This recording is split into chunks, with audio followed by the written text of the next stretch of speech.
In a mysterious family rich in spiritual traditions, there is a girl named Benio. She is considered the strongest exorcist in her family and has heard rumors about someone with even greater power. Determined, she sets off on a journey to find that person. Our main character, Rokuro, has just bravely confessed his feelings to a classmate he likes, but she bluntly rejects him because she prefers mature men. Disheartened, he wonders what qualities he might have that could attract a girl. As he runs away, he bumps into his friend Mayura. She knows he has been rejected again and thinks he hasn't learned his lesson. She advises him to stop confessing his feelings to every girl he meets. However, Rokuro believes that finding love will change his life and himself for the better. While Mayura acknowledges that he has good qualities, she lists mundane ones that make him feel even more disheartened. Suddenly, they see a kid being bullied and Rokuro rushes to help, but ends up falling and hitting his jaw. The bullies, slightly intimidated, return the kid's bag and leave. Seeing Rokuro's willingness to help others makes Mayura happy yet sad because he never chooses her.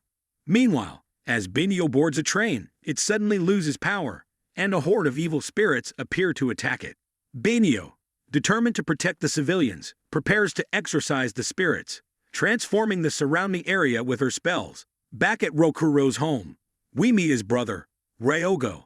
Their grandfather senses the presence of evil spirits and calls Ryogo to handle the situation. As he prepares to leave, he notices Rokuro returning home and drags him along.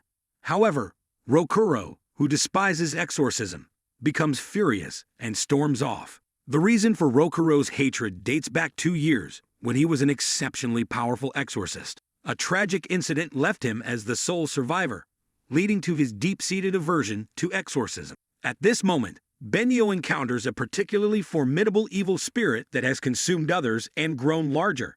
She is forced to use all their strength to confront it. Rokuro, recalling the traumatic events of the past, feels even more repelled by the thought of exorcism. Benio, on the other side of the barrier, was taken by the evil spirit. She had to use her fire magic to imbue her sword and strike it down with one decisive blow. After finishing her task, she felt extremely hungry and fell, landing right at Rokuro's feet, forcing him to jump off the bridge to rescue her and bring her ashore. Watching Benio stand and dry her clothes stirred something in Rokuro's heart. He tried to greet her, but she said nothing, only handing him a map and asking for directions. Rokuro was puzzled by her silence, but she found communication bothersome. As they walked, Rokuro soon got lost because the map was difficult to read. He noticed Benio eyeing a sweet shop, realizing she was hungry but had no money. He offered her his allowance, but she spent it all and didn't let him have any. Frustrated, he just wanted to go home, but they encountered 2 kids riding bicycles and suddenly felt uneasy. When they turned back, the kids had disappeared. Benio opened a barrier to the spiritual realm and found an evil spirit attacking the children. She swiftly dealt with it. Rokuro realized Benio was an exorcist, or rather, a shaman, and she seemed very powerful. A horde of evil spirits then emerged, forcing Benio to use spells to enhance herself. She wielded 2 swords and moved with incredible speed, taking down all the spirits. She even healed the injured child and met Rokuro again. Seeing that he understood this space, she recognized Rokuro as a colleague. Suddenly, the chief evil spirit appeared. Benio asked Rokuro to protect the children while she fought. The more Rokuro watched, the more he realized her chances of winning were slim. Benio gave Rokuro a talisman to help him lead the children to safety while she continued fighting, determined to fulfill her dream of eradicating all evil spirits from the world. She fought on, but the evil spirit overpowered her. Her enhanced armor faded, and her talismans were depleted. She knew she could no longer fight. Rokuro stepped in to protect her, pulling out a black talisman and recalling his own strength, the power he had once forsaken. Thanks to Benio, Rokuro found his former self. He unsealed and used the arm he once used to fight. He then charged, and with one punch successfully destroyed the high-level evil spirit. Benio, seeing such power for the first time, viewed it as a curse. Rokuro then asked Benio to keep his secret because he no longer wanted to be an exorcist, but she stepped on his foot, saying she didn't need his help. She brought them both back to the world, claiming she could fight on her own without his assistance. Knowing she was arrogant, having almost died earlier, Rokuro decided not to help her find her way anymore. She introduced herself before leaving first. She found Rokuro extremely unlikable despite his strength. Rokuro thought he had the worst luck today, dealing with such an annoying exorcist. He remembered his bag was still in the river, intending to buy a drink but realized he was out of money. He swore never to meet Benio again. But fate had other plans. When he returned home, he found his grandfather and family members welcoming Benio. Everyone wanted Rokuro and Benio to get along, but he wanted nothing to do with her. Suddenly, a spirit beast attacked him, introducing itself as Kanako, Benio's most loyal servant. Rokuro wanted nothing to do with her, and no one listened to him, so he decided to retreat to his room. The next morning at 5:00 a.m., Benio barged into Rokuro's room, waking him up. She wanted him to join her in the spirit realm for a duel to see who was stronger. He refused and kicked her out, stating that his fight the previous day was out of necessity, and he hated being an exorcist. Ryogo overheard that Rokuro had fought yesterday, but didn't tell the others. Benio then joined Ryogo's group at the scene to exorcise spirits. Benio fought alone, realizing this spirit wasn't as strong as the last one. She aspired to become the strongest and despised those with power who weren't serious like Rokuro. After the exorcism, Benio returned and Ryogo told her Rokuro's story. He moved here 2 years ago after a tragic event and has since given up on becoming an exorcist. Ryogo believed Benio could change Rokuro back to how he was, a Rokuro with the desire to become the strongest exorcist and purify all evil spirits. Rokuro felt haunted by old memories ever since meeting Benio. As he entered the bathroom, he found Benio there, leading to her chasing him with a sword from the house into the yard. Outside, Rokuro accidentally bumped into a young man wearing only pants, the head of the Exorcist Guild named Arima. He had come here after receiving a prophecy. Upon arrival, he met a cute girl who already had a boyfriend, leaving the rest to imagination. He was here to make an announcement and asked for all the team captains to be summoned for a special surprise. He then led everyone to a temple, revealing a secret path for the first time. In the underground chamber, all the captains gathered. Once everyone was present, Arima stepped forward and announced that the prophecy was about to come true. The long battle between exorcists and evil spirits was nearing its end because the child of the gods had appeared, the one who would completely purify the world and bring peace. But who could this person be? Arima called Benio to step forward, and everyone acknowledged her talent. Just as she stepped up, Arima also called Rokuro. Few knew of Rokuro or his strength. To them, he was an unknown. Rokuro wanted Arima to stop speaking nonsense, but Arima was serious and wanted to get to the point. Since there could only be one child of the gods, both would have to fight to see who was stronger. The outcome would determine the fate of humanity, so Rokuro had no choice. Benio eagerly wanted to fight, drawing her weapon, while Rokuro could only dodge. Pushed back, the others saw Benio dominating, making it seem like Rokuro was a poor choice. Arima deliberately provoked Rokuro, suggesting that an exorcist who doesn't fight has no value, and that being worthless only leads to death, like his friends. He continuously disparaged Rokuro's friends, enraging him to use his strength. Benio also activated her armor and charged into battle. Rokuro threw a punch that sent her flying, forcing her into a defensive position. Just as he was about to finish her off, Benio activated her true power, moving at a speed imperceptible to the naked eye. Rokuro punched the ground to lure Benio into attacking, and as they were about to clash, Arima deactivated their exorcist equipment and stopped the fight.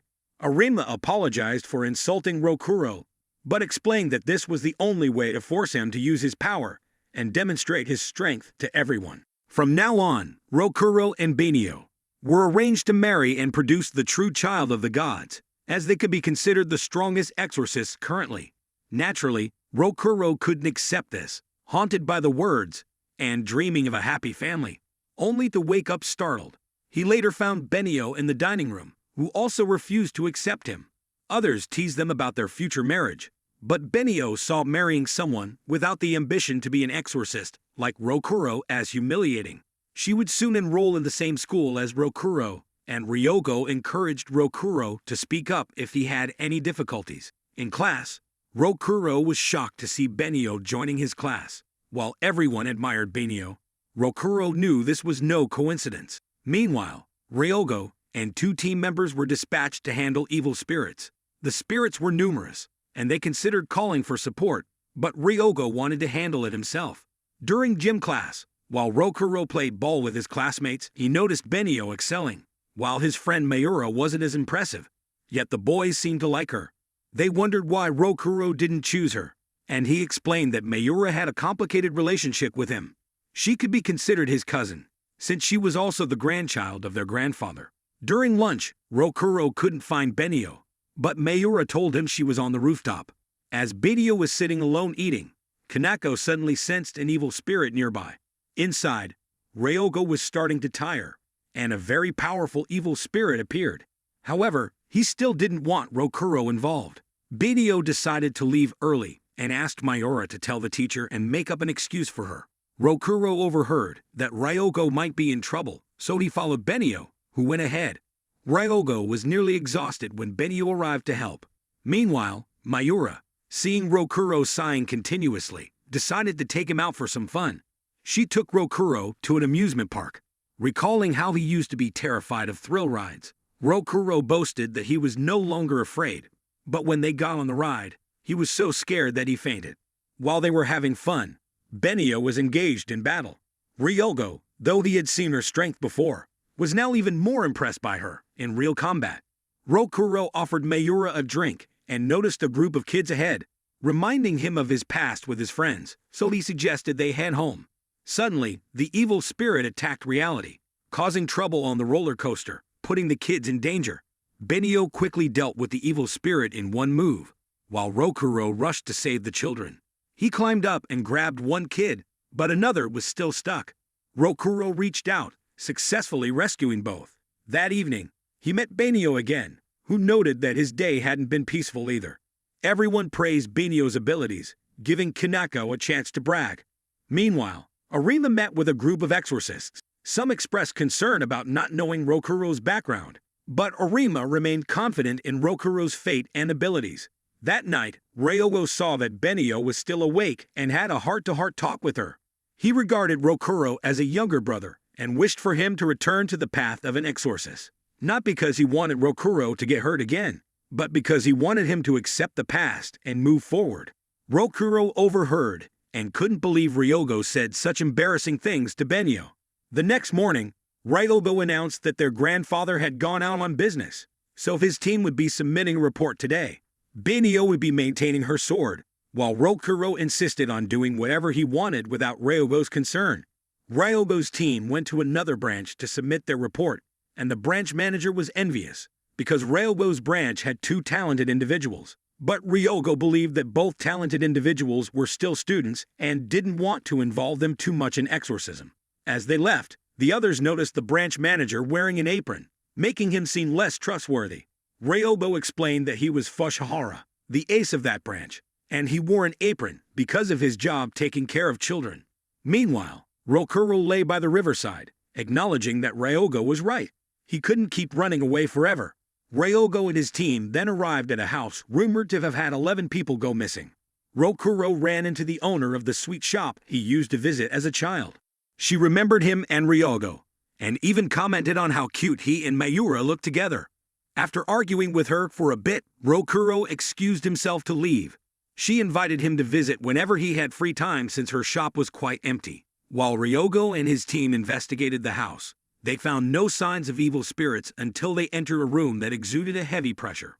Ryogo opened the door to the spiritual realm and faced a powerful evil spirit.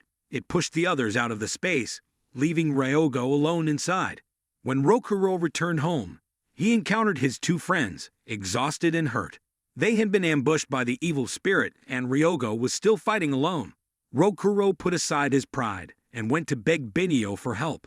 He was terrified of fighting, but even more afraid of losing his loved ones. Benio told him to keep his head up because, as an exorcist, she would go even without his pleading. Meanwhile, Ryogo was being relentlessly pursued. He managed to hide in an alley, hoping the spirit wouldn't find him. His talismans were exhausted, preventing him from opening a portal to return. Suddenly, the evil spirit found Ryogo and threw him into a nearby house. It hooked onto Ryogo's leg, forcing him to cut the hook off. Ryogo continued to fight back, realizing he was surrounded and awaiting death.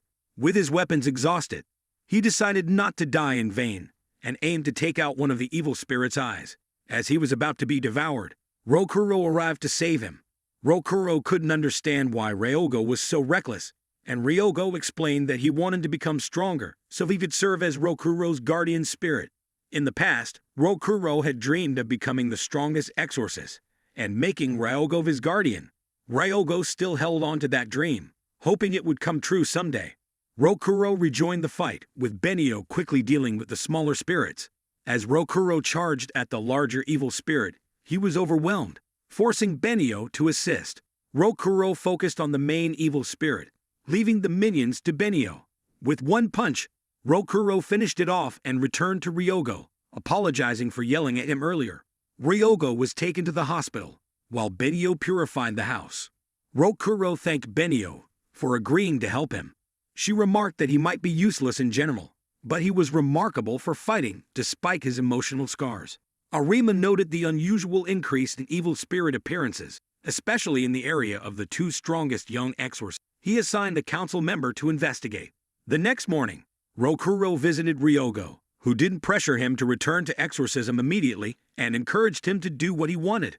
When Rokuro returned home, he saw Benio helping others draw talismans. Rokuro was invited to try, but his drawing was terrible, since he hadn't done it in a while. Suddenly, Kanako sensed something unusual, and their grandfather announced the appearance of an evil spirit. Benio wanted to take command, but Rokuro objected. However, no one else opposed her, so she took the lead. Rokuro reluctantly followed, pretending he was just going for a walk, not because of Benio. His friends handed Rokuro Ryogo's gear, and the talismans Ryogo had drawn daily for Rokuro to use. The group then arrived at the elementary school, where the teacher couldn't find the children, with the entire soccer team missing.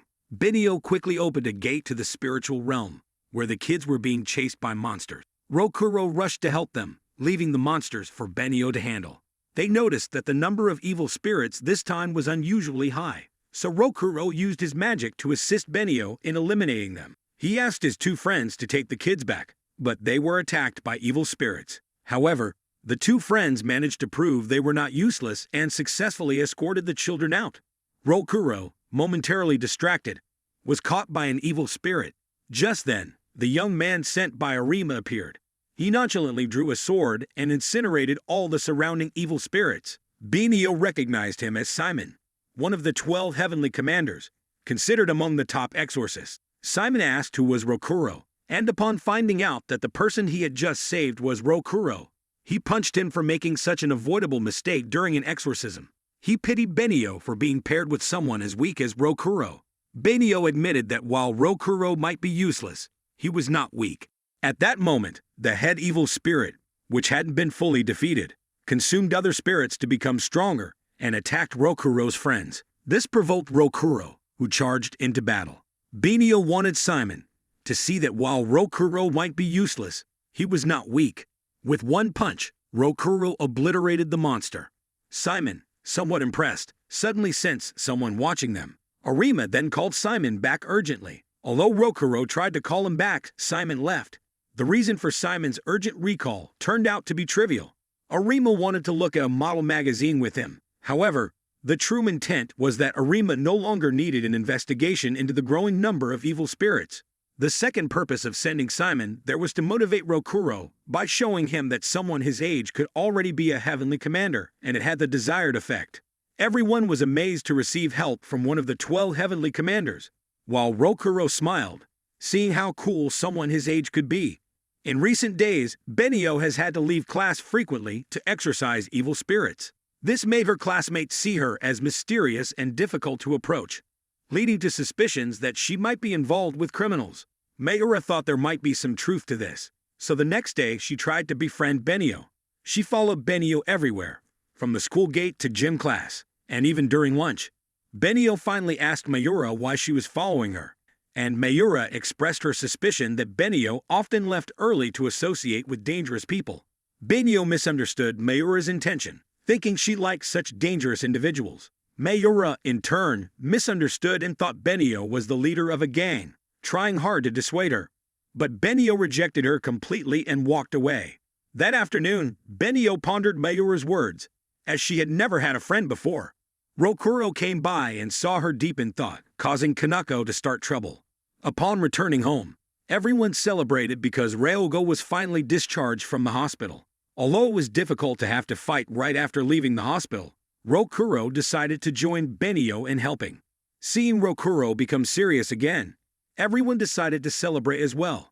The next morning, Rokuro decided to wear his exorcist outfit and join Ryogo's group for the exorcism. Benio decided to go train because Ryogo had asked her to let Rokuro join today, wanting to see how he would perform when serious. She accidentally ran into Mayura while running and learned that Mayura had heard about her running here and decided to follow, also using it as an opportunity to lose weight. While Rokuro's group was busy exercising, Mayura invited Benio to eat her favorite cake. Mayura was happy that Benio liked it and decided to follow her all day, regardless of whether Benio was associating with dangerous people.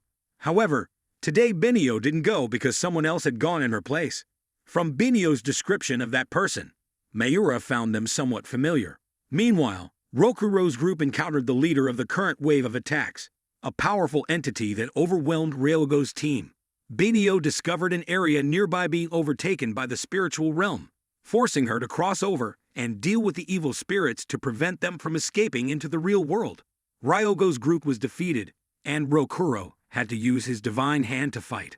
The trade-off for using his divine hand was his stamina, in exchange for immense power, capable of defeating an evil spirit with a single punch. Meanwhile, Benio had also finished cleaning up the evil spirits and thought Mayura might have left. However, upon returning, she found Mayura still there and decided to accept her as a friend. Mayura finally understood that Benio was an exorcist, and since her grandfather was in the same profession, she knew what the job entailed.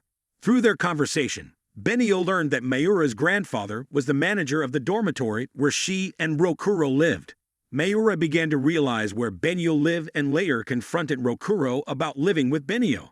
Benio reconsidered the idea of being friends with Mayura. Meanwhile, their grandfather ventured alone into the spiritual realm and discovered a secret. Simon returned to find Arima and was informed that Arima had gone back to town to find Benio and Rokuro for a challenge. Arima arrived to take the young couple to a place where they could truly prove their worth as exorcists. This was a fate they could not avoid. He then brought them to his private mansion in the town. He gave them a tour, showcasing its full amenities, including a gym, hot tub, and notably, a bed they could share if they wished. The reason for the tour was that the mansion would now belong to them, and they were expected to develop their relationship to eventually produce the child of the gods. Naturally, neither agreed, but both their grandparents were there to encourage them to accept. Their belongings had also been moved there. Rokuro wanted Kanako to speak up, but as long as Benio respected Arima, Kanako couldn't argue. Arima borrowed Kanako for a while and then left, leaving Benio and Rokuro alone. They went to their respective rooms, with Arima noting Rokuro's discomfort living alone with a girl. Benio tried to move her bed elsewhere, but it was immovable due to Arima's design.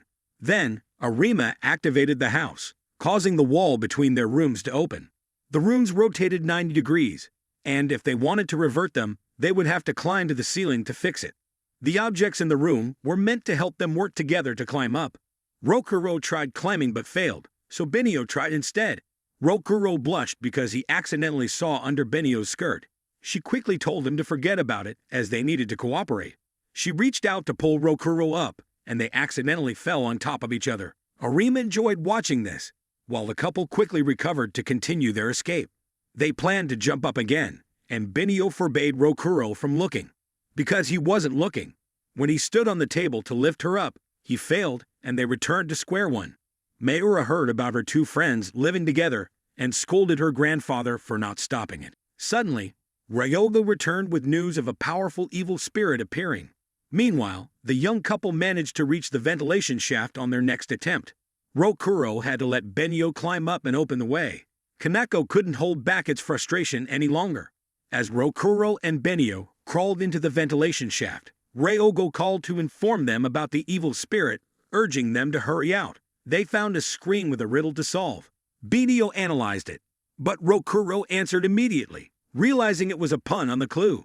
They quickly escaped and rushed to help Ryogo. Thanks to their coordination, they defeated the evil spirit swiftly. Benio realized her hairpin, a gift from her brother, was missing and thought she lost it during the battle, so she hurried to find it. However, Rokuro took her back to the mansion, where he found it in the ventilation shaft. He had noticed something was off about her during their climb. Realizing she must have lost it before they entered the shaft, he suggested she take a bath while he ordered dinner. After dinner, Benio wanted to do a few things before bed. Rokuro asked her about her brother, noting how much she seemed to cherish him. She recounted how kind her brother was to her, and after their parents' death, they were separated. She later heard that her brother sacrificed himself to protect his comrades. Rokuro felt somewhat envious of her, because he was an abandoned child without a family and didn't come from a noble background. Benio again called Rokuro useless, leading to another argument between them. The next day, Mayura came to the mansion to confront them about living together. She was extremely upset that Rokuro had returned to the path of an exorcist, remembering how much he had suffered and broken down because of it. She didn't want him to go through such pain again, and she believed it was too dangerous for a student like Rokuro. Benio, however, had to clarify that thanks to Rokuro, many people had been saved. She believed Rokuro deserved praise for overcoming his past and standing up again. Mayura argued that it was all meaningless if Rokuro lost his life. When Rokuro tried to intervene, neither girl listened to him. After a heated argument, both wanted to hear Rokuro's decision. He decided to return to being an exorcist, which made Mayura upset and she left. Walking down the street, she recalled witnessing Rokuro's despair when he lost his friends. Suddenly, she felt someone following her. Rokuro, meanwhile, was unsure how to face Mayura. Suddenly, Kanako discovered Mayura's protective talisman had fallen here. This talisman concealed Mayura's strong spiritual energy from evil spirits. Without it, she was in danger. Mayura had been pulled into the spiritual realm by an evil spirit and was about to be devoured. Rokuro quickly arrived, punching the evil spirit to save her. However, the spirit was very strong, remaining unscathed after his punch. Benio had to join Rokuro in fighting it. Mayura's grandfather, returning to the dormitory, encountered a powerful figure named Seigen. He was there to discipline someone misusing their power, and to deal with a rogue evil spirit. Seigen had been preparing for this for 2 years, and now had to clean up the mess caused by his foolish student. Inside, Rokuro and Benio were struggling against the evil spirit when Seigen arrived and defeated it in one move. Rokuro was shocked to see Seigen again, and it was revealed by Mayura's grandfather that Seigen was his son-in-law, one of the 12 heavenly commanders, and Mayura's father. Ryogo also knew about Seigen because both he and Rokuro had been trained by him. Seigen saw that Rokuro had been recklessly using his arm recently, suggesting that he wanted to return to being an exorcist. When Rokuro expressed his desire to save people, Seigen disapproved, reminding him of the events from 2 years ago. He wanted Rokuro to fight him seriously, and if Rokuro could change his mind, he would acknowledge Rokuro's determination and desire. Their grandfather then explained to those at home about the event 2 years ago regarding the rogue evil spirit Seigen mentioned. This was a moment when both body and spirit became demonic due to intense hatred, turning those with great spiritual power into evil spirits. Many people were turned into evil spirits, and Rokuro was the only survivor of that tragedy 2 years ago. Benio's attendant was shocked upon hearing this, indicating she knew something about it. Meanwhile, Seigen began to discipline his apprentice Rokuro, using the stone-throwing technique that Rokuro often used, but with enough force to shatter the large rock Rokuro threw. Rokuro used the rock to obscure his upcoming punch, but Seigen easily blocked it. He took Rokuro's black talisman and reminded him of what happened 2 years ago. Benio wanted to hear the story, so Seigen explained, believing that husbands and wives should not keep secrets from each other. The attendant revealed that the incident 2 years ago took away the most precious person to Benio. Seigen then started recounting the events. The dormitory where they used to stay was a training ground for exorcist candidates. People believed that the tragedy was caused by an evil spirit that killed those candidates. However, the truth was that the sole survivor, Rokuro, had killed those candidates. Benio's brother was among the candidates trained at that dormitory. Benio couldn't believe what she was hearing and demanded that Rokuro speak up and answer her. Seigen revealed that Benio was the twin sister of one of the friends Rokuro had killed.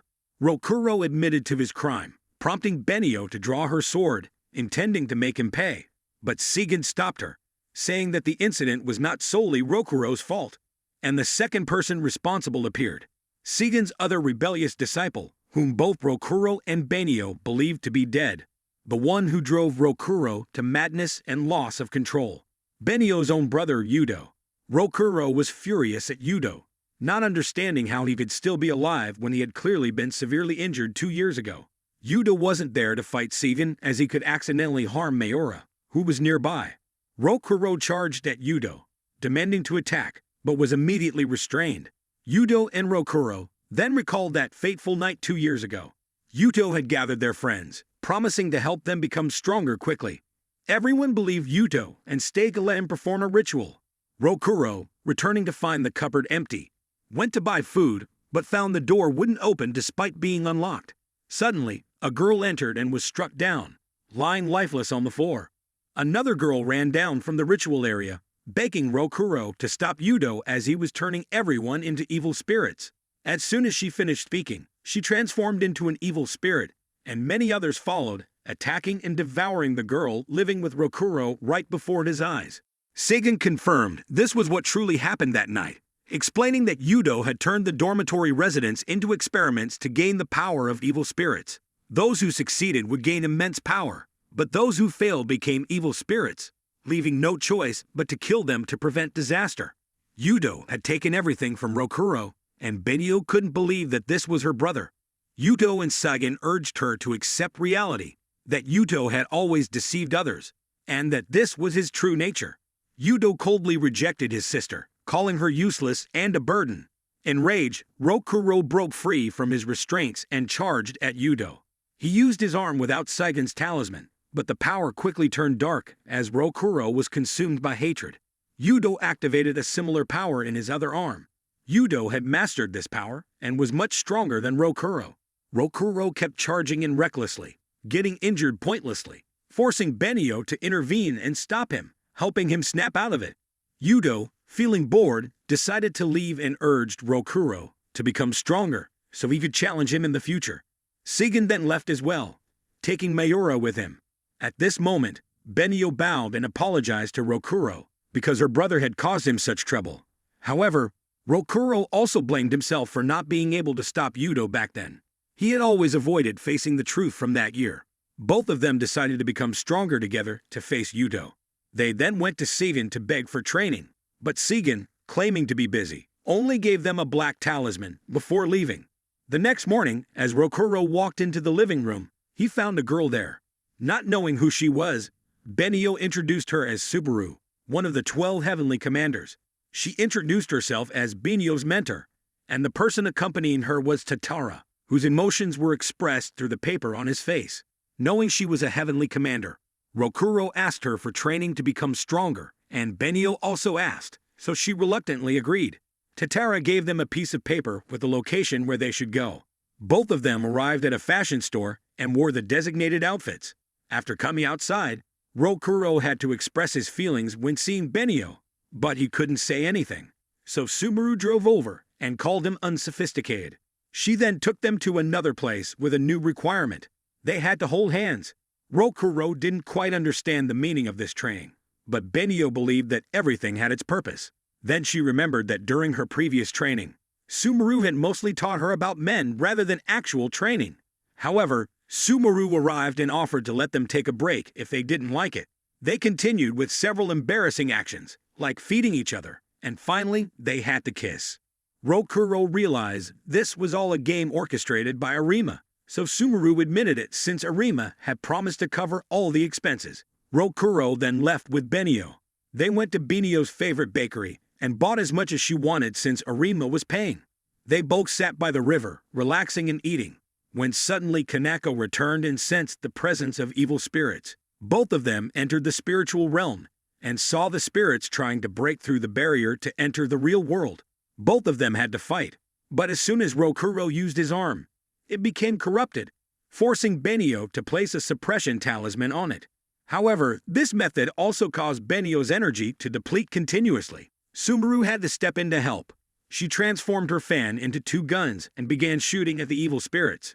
She then switched to a shotgun and a machine gun to finish off the remaining enemies. The monsters were quickly exterminated, and Subaru also repaired the weakened area caused by the spirits in the spiritual realm. She then left, and Rokuro had to admit that Subaru was very strong, and both of them were determined to become as strong as her. Upon returning, they found that Subaru had renovated their house. She also decided to stay there to start training them to become a couple. But Rokuro only wanted to send her away immediately. In the following days, Rokuro had to constantly serve Subaru, who considered it training, which made Rokuro very angry, regardless of whether it was actual training or not. He wanted her to seriously teach him to become stronger, because he had many things to do. She believed that they first needed to understand each other's thoughts before they could become stronger. Rokuro didn't like this method, so she devised a game of hide and seek. If they could find her before nightfall, she would train both of them. Subaru immediately disappeared, and they searched the entire house. Benio found a modeling magazine in Rokuro's desk. He tried to make excuses, but still got smacked in the face. Inside was a note from Subaru saying she had gone out. They went outside to look but didn't know where to start. Hearing someone describe a person resembling Subaru, Rokuro inquired and followed the directions to a tea shop. From the tea shop, they were directed to several other places, and then to a restaurant. The staff there said they would have to pay, leaving them with no clues and no money. But now they had to think about where Subaru might go next. They remembered that Subaru was keen on maintaining her figure, so after eating that much, she would likely go to the gym. They went to the gym, where only Totaro was present along with a note. Although they couldn't completely trust Subaru, they at least understood how she thought because she clearly left a message for them. Both of them had to try and think about what Subaru would think next. In the process, they unintentionally began to understand what the other was thinking, because they both had rather simple thoughts. Suddenly, evil spirits were about to cross over again, so they had to go fight in the other realm. Their opponent was an octopus-like creature. After firing a few shots, the octopus released black smoke to blind them. They didn't dare to attack recklessly for fear of hitting each other, but they started to trust one another because they knew each other's fighting styles well. They successfully coordinated and defeated the evil spirit, but it turned out to be a familiar created by Subaru. She had intentionally done this to test their level of understanding of each other. Rokuro noticed that it wasn't dark yet, and since she revealed herself, she lost the game, so she disappeared again. A few days later, Subaru decided to leave, allowing the two to continue training themselves. She didn't forget to remind Benio about the magazines that Rokuro hid, giving the young couple another reason to quarrel. In the following days, Rokuro continuously trained to control his corrupted arm. He had temporarily managed to increase its power, but the more he used it, the harder it was to control.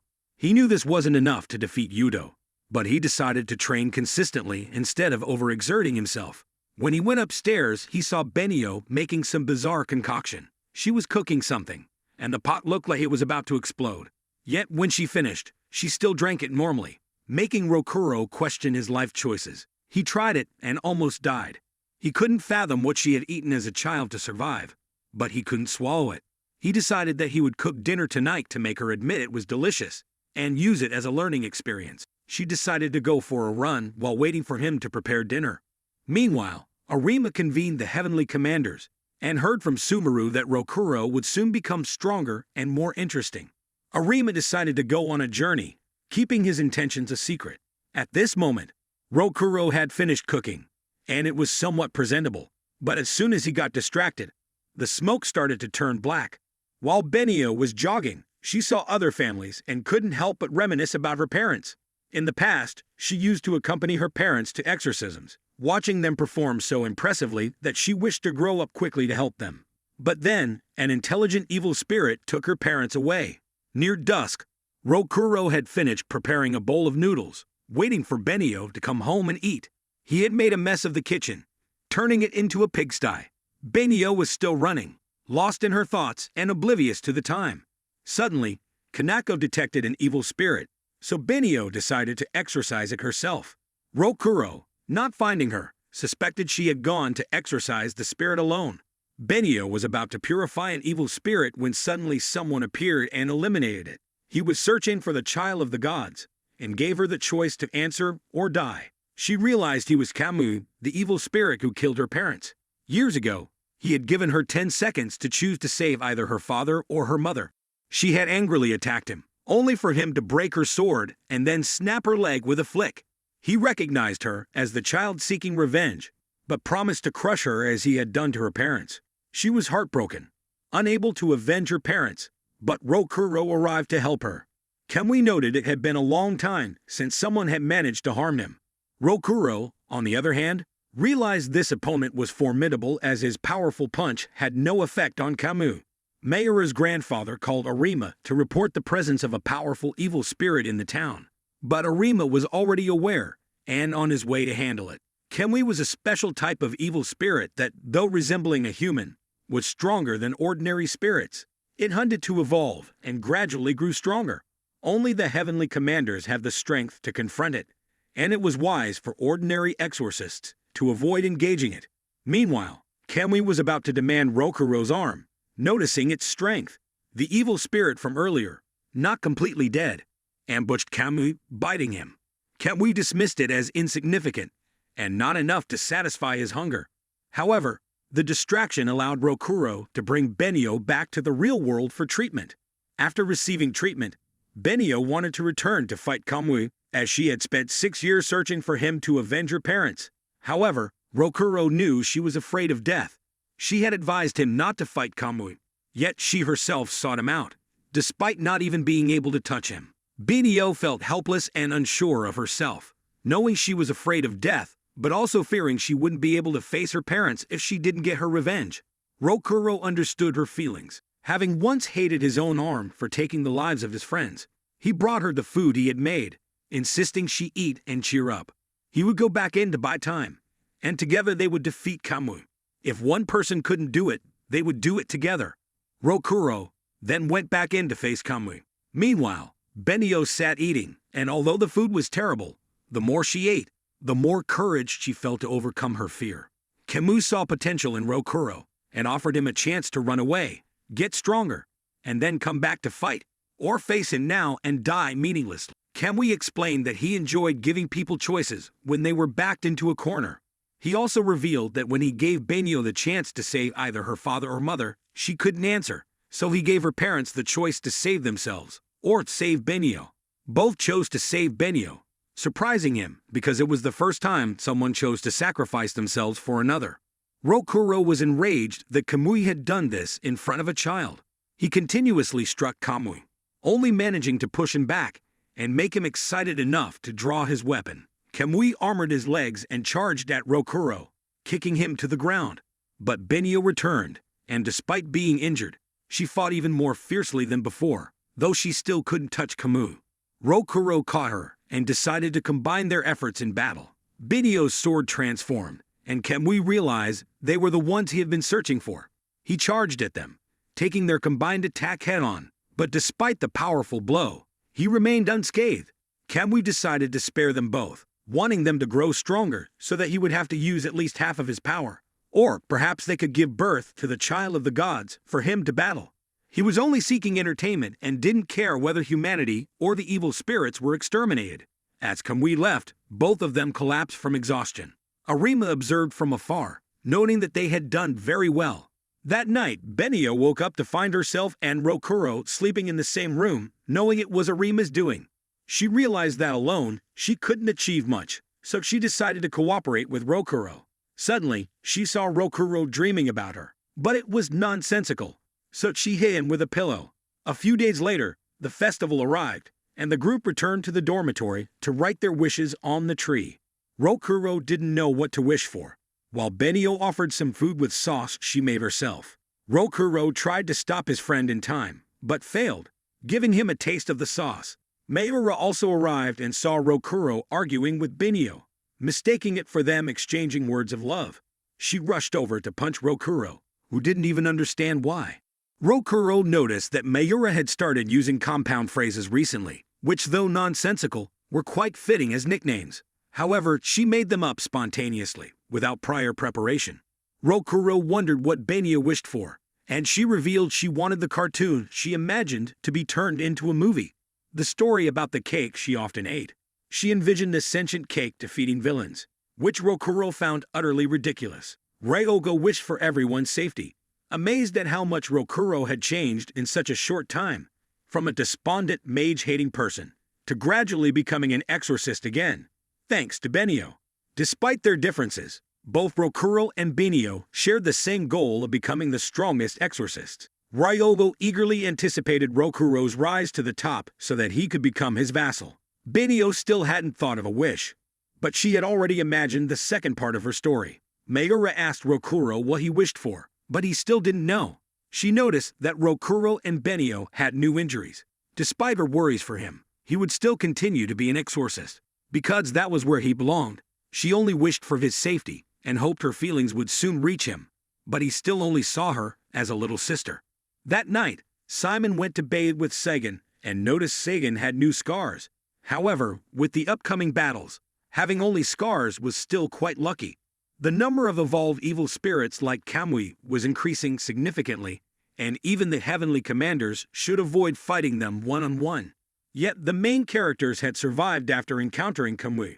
Although they weren't as strong as Simon yet, they had become strong enough to face a fallen evil spirit. Fallen evil spirits were transformed from humans and were stronger than regular evil spirits. They didn't know what Yudo was planning by creating these fallen evil spirits. Segan was already exhausted with his number one foolish disciple, and now had to clean up after his second foolish disciple.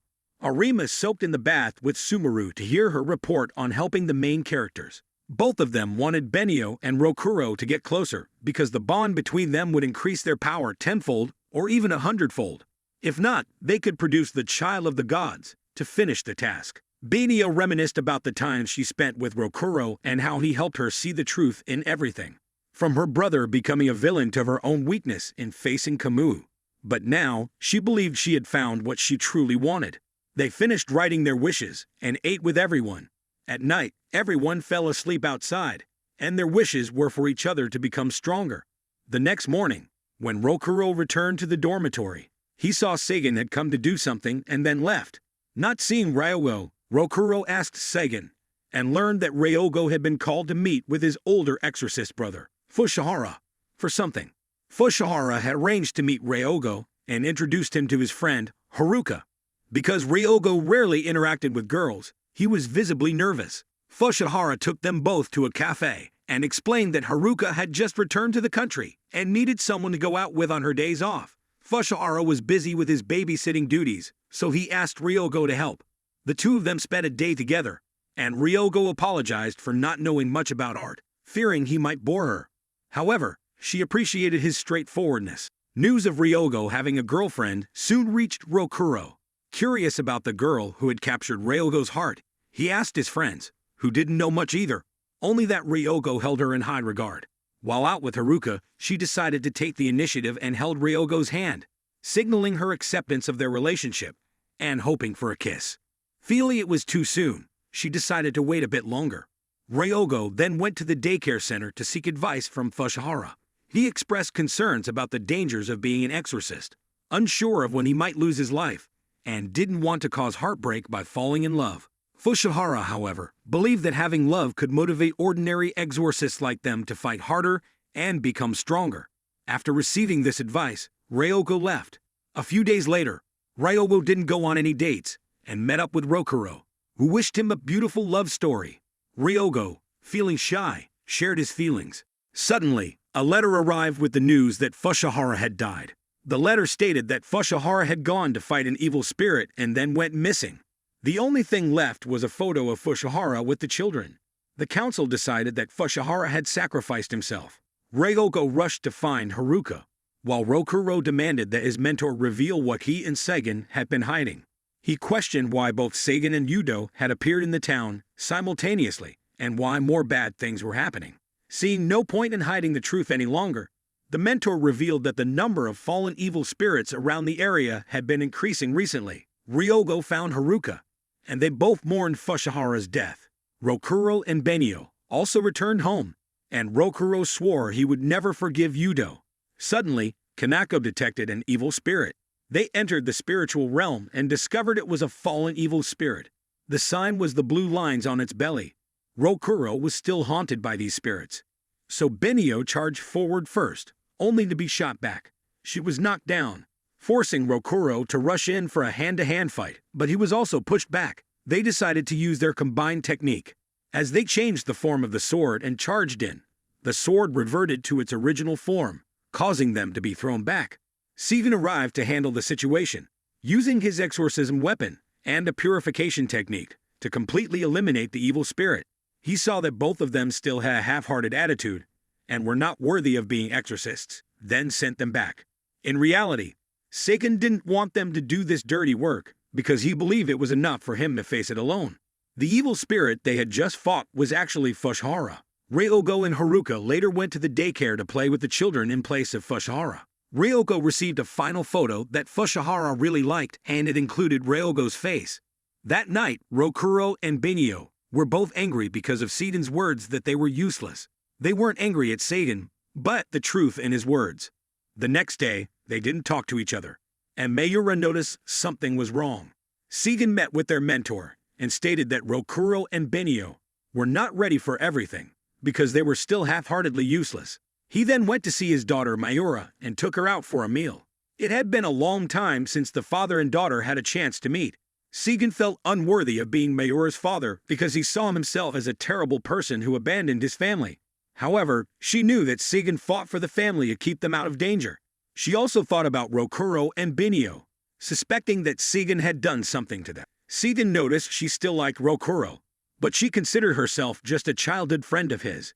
Seiden advised her to stay away from Rokuro, not as a father, but as an exorcist. She still wanted to do something for Rokuro and Benio, and the children gave her an idea.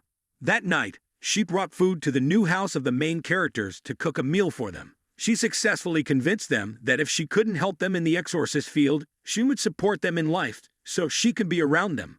Benio started eating, so Rokuro joined her, and soon they found a reason to bicker, making Mayura admit that they behaved like a married couple.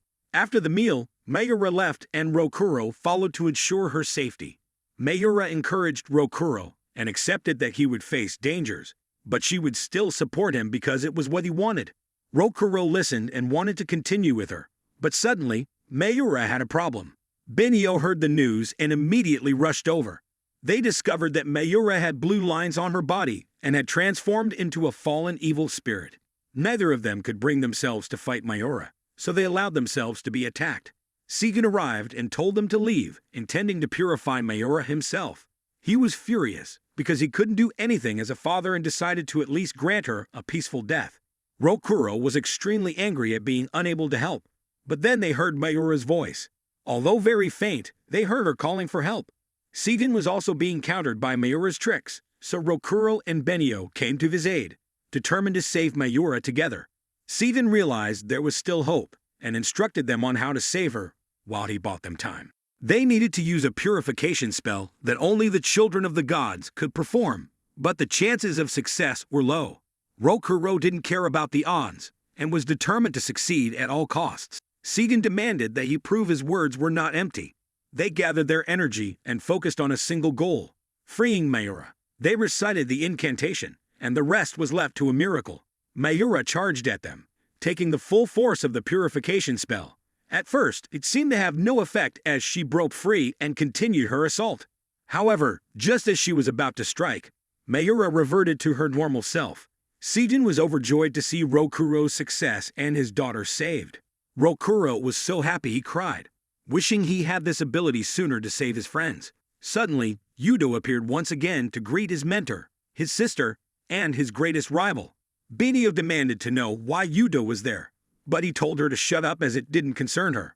Yudo revealed that he had purposely sent the evil spirits to help Rokuro become stronger, and now Rokuro had used that strength to purify Mayura back to normal. Rokuro wanted to fight, but Seiden stopped him, insisting that he'd stay put while he dealt with the second foolish disciple. Yudo decided to eliminate Seiden to declare war on the Exorcist Council, summoning a horde of evil spirits to drag Seiden down. However, a heavenly commander was not just a title. Seiden had used the power of the divine beast that had chosen him, and Yudo decided to get serious as well. As Seiden charged in, Yudo overwhelmed him within seconds. Despite Seiden's formidable skills, Seiden's divine beast form was shattered, leaving him gravely injured. Rokuro, enraged, rushed to attack, but Yudo aimed a blow at him, forcing Seiden to intervene and shield him. Seiden trapped the three of them in a barrier, explaining that he was doing this to protect both Rokuro and Benio. This was his duty as a heavenly commander and also his way of repaying them for saving Mayura. Rokuro demanded Seiden let him go, but Sagan instructed them to retrieve a special item he had left with their mentor once they returned. He had to stop Yudo here to prevent the tragedies of 2 years ago from repeating. Sagan then took out a talisman and prepared for a suicidal charge against Yudo. Despite his reluctance to admit it, Sagan acknowledged that Rokuro had truly grown. The ensuing explosion left Yudo alive, but Rokuro managed to save Sagan and land a punch on Yudo's face. However, it wasn't enough. Yudo offered Rokuro a deal. If he joined Yudo, he would spare the residents of the dormitory from becoming evil spirits. Yudo gave Rokuro a day to think it over and then left, eager for the next day, and reminding Rokuro that he had always been within Yudo's grasp.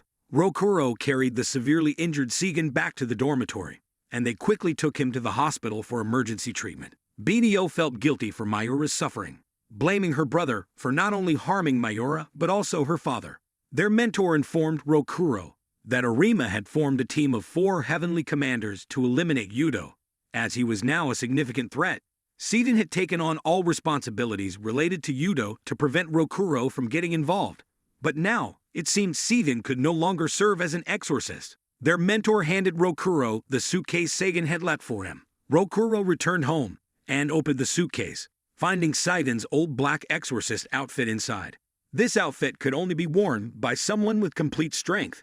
Seiden once felt like a failure for having to take a child like Rokuro to exorcisms when he should have been enjoying his childhood. He hoped that Rokuro would soon become strong enough for him to acknowledge and pass on this outfit. Rokuro, feeling the weight of Seiden's trust, informed Benio that he planned to defeat Yuto the next day. Despite Arima sending the entire force of heavenly commanders, Rokuro felt it was his duty as an exorcist. Benio was awestruck seeing him in the black outfit and decided to join him, determined to prevent Yudo from hurting anyone else, since she was also an exorcist. They then trained together to prepare for the upcoming battle.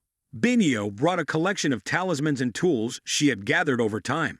She could use 6 items simultaneously, while Rokuro could only manage one because he hadn't been taught much at the dormitory. However, Seiden had given him a red talisman, which he thought might be more powerful than the black one. Despite brainstorming strategies, they knew Yudo's overwhelming power would render them useless. Their only option was to use their resonance ability. Holding hands to test the resonance, they started blushing. Setting aside their embarrassment, Rokuro tried a stone-throwing technique, which seemed ineffective as its power remained unchanged. They recalled that their resonance had been triggered by focusing on a single goal. By concentrating on defeating Yudo, they successfully activated their resonance. After some experimentation, they learned that this ability had no usage limit, only constrained by their physical and mental stamina. The power boost could range from 5 to 10 times, but the stronger the boost, the quicker their stamina depleted, so it couldn't be used recklessly. After a while of training, Benio wanted to rest to conserve energy, but Rokuro wanted to continue for a bit longer and decided to try the red talisman.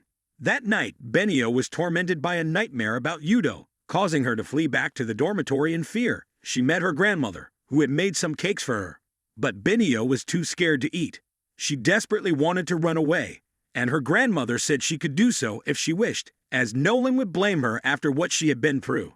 However, she'd advised Benio to make a choice she wouldn't regret, as regrets would bind her for the rest of her life. Benio knew that if she ran away and left Rokuro behind, she would regret it deeply, so she decided to overcome her fear. Her grandmother noticed how much she had changed since meeting Rokuro. Benio returned and found Rokuro sleeping in the training room, with a crack on the wall that soon collapsed. She realized this was Rokuro's power, and while looking at him, she fell asleep too.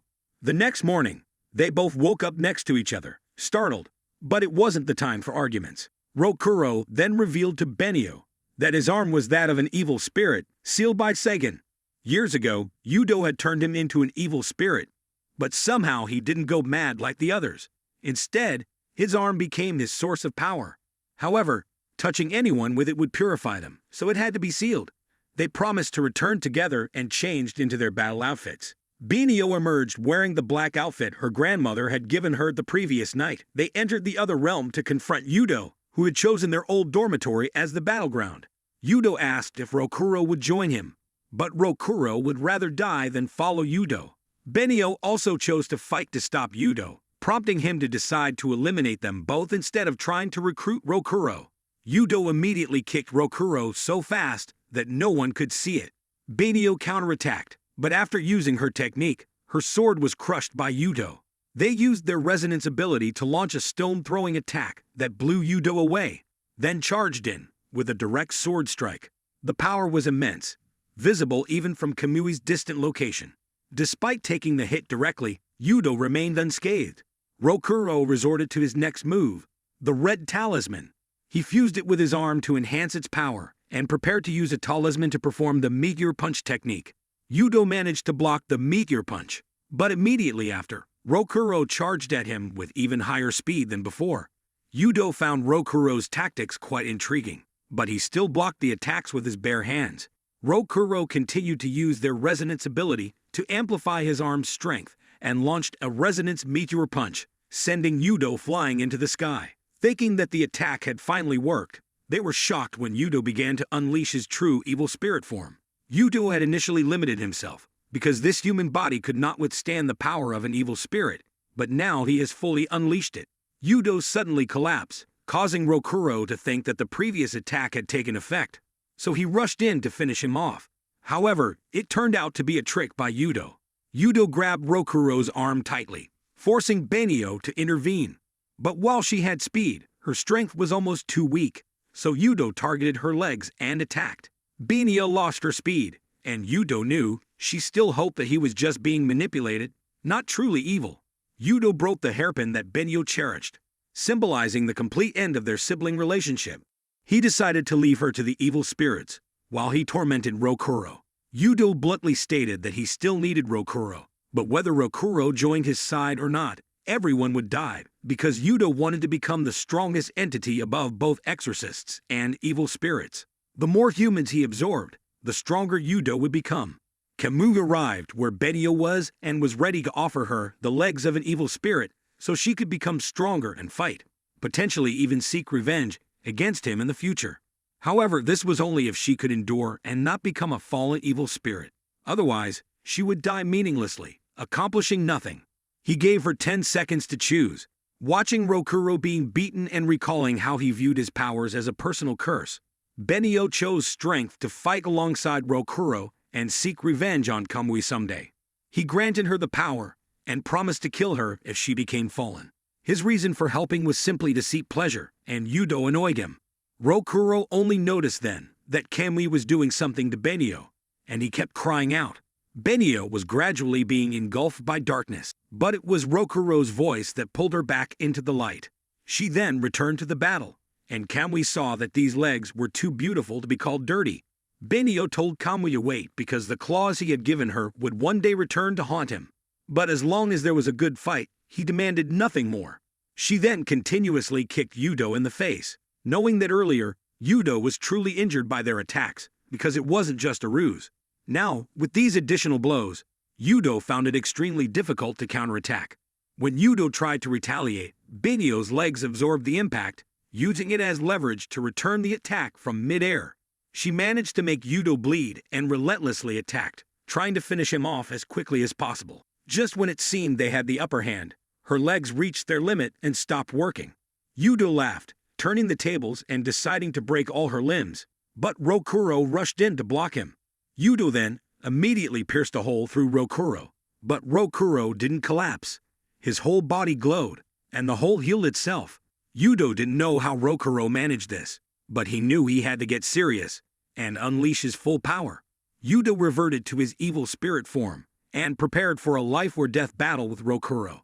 The two closed in on each other and began trading blows. Each side remembered past memories, making each punch heavier and more painful. After a while, Rokuro collapsed, but the spirits of his deceased friends supported him, giving him the strength to stand and fight back. Their fists collided, creating shockwaves. However, Rokuro emerged victorious, blasting Yudo into the depths of darkness. Both of them could temporarily rejoice and would return safely together. Rokuro later woke up in the hospital with Benio, and their grandparents arrived to call them to meet Arima. They were taken to meet Arima, and all the heavenly kings except Segan. They were reprimanded for acting hastily without waiting for backup, allowing Yudo to escape. But Benio explained that they couldn't wait because of Yudo's threats. Arima, recognizing Sagan's failure and acknowledging the efforts of the duo, suggested that they should get married soon and have the child of the gods. However, Rokuro disliked the idea of placing the fate of the world on a child, so he vowed to destroy Yudo and put an end to the evil spirits once and for all. Ariva gave the two of them 2 years to become stronger than all the heavenly kings present. By then, he would allow them to do whatever they wished. Rokuro accepted the challenge, and if he failed to become stronger, he would accept the marriage and have the child. Meanwhile, Mayura sought out Sagan and asked him to teach her how to become exorcist, because she no longer wanted to be a burden to others. That night, Rokuro and Benio went to a festival. Both were unsure about the decision to get married and have a child, so they decided to keep things as they were for now. Benio couldn't feel happy, so Rokuro left for a while, and then returned with 2 new hairpins for her. He promised to replace the important place Yudo once held in her heart, and she was very happy about this. Rokuro decided that his goal now was to protect Benio's smile, and he would move forward no matter what. Sometime later, all the members of the dormitory joined together to form a group to exorcise spirits. From Ryogo's 3-person group to his girlfriend, Haruka, and Mayura officially becoming an exorcist. This was her first mission. Rokuro and Benio lured the largest evil spirit and asked Mayura if she was ready, but if she wanted to quit, it was still time. Having come this far, she couldn't give up. She used magic to bind the evil spirit so the main characters could finish it off.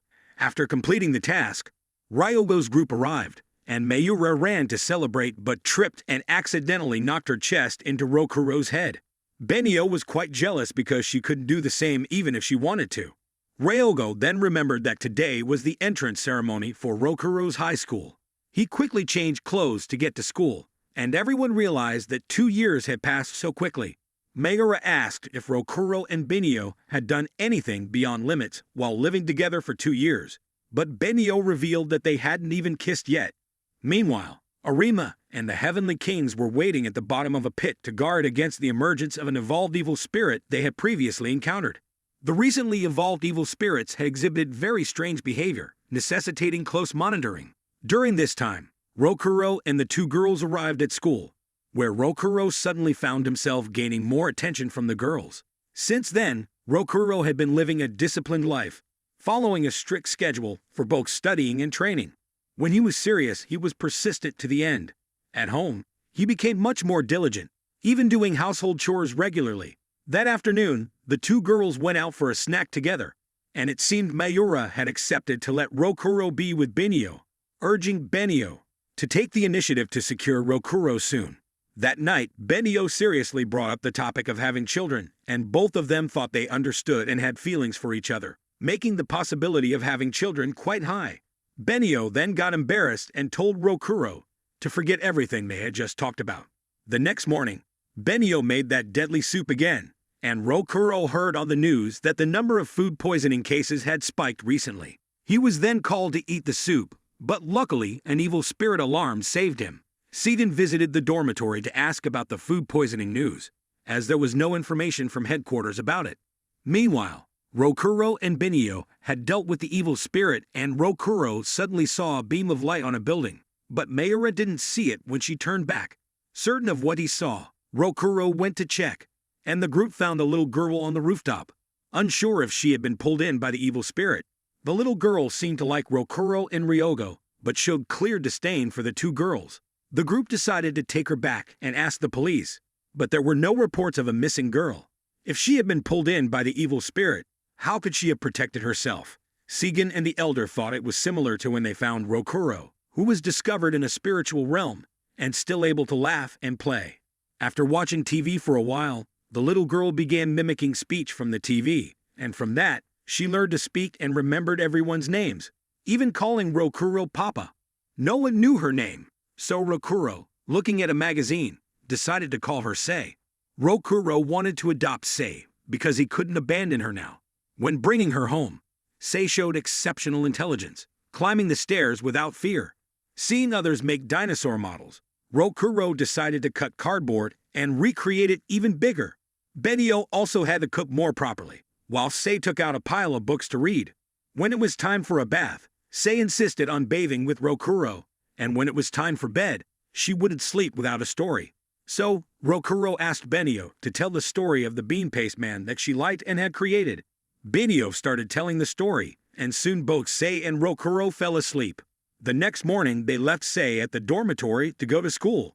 Sei seemed to like the character in Benio's story, which gradually made Benio more fond of Sei. While walking down the street, a sudden fog appeared, causing people around them to collapse one by one, leaving the trio confused.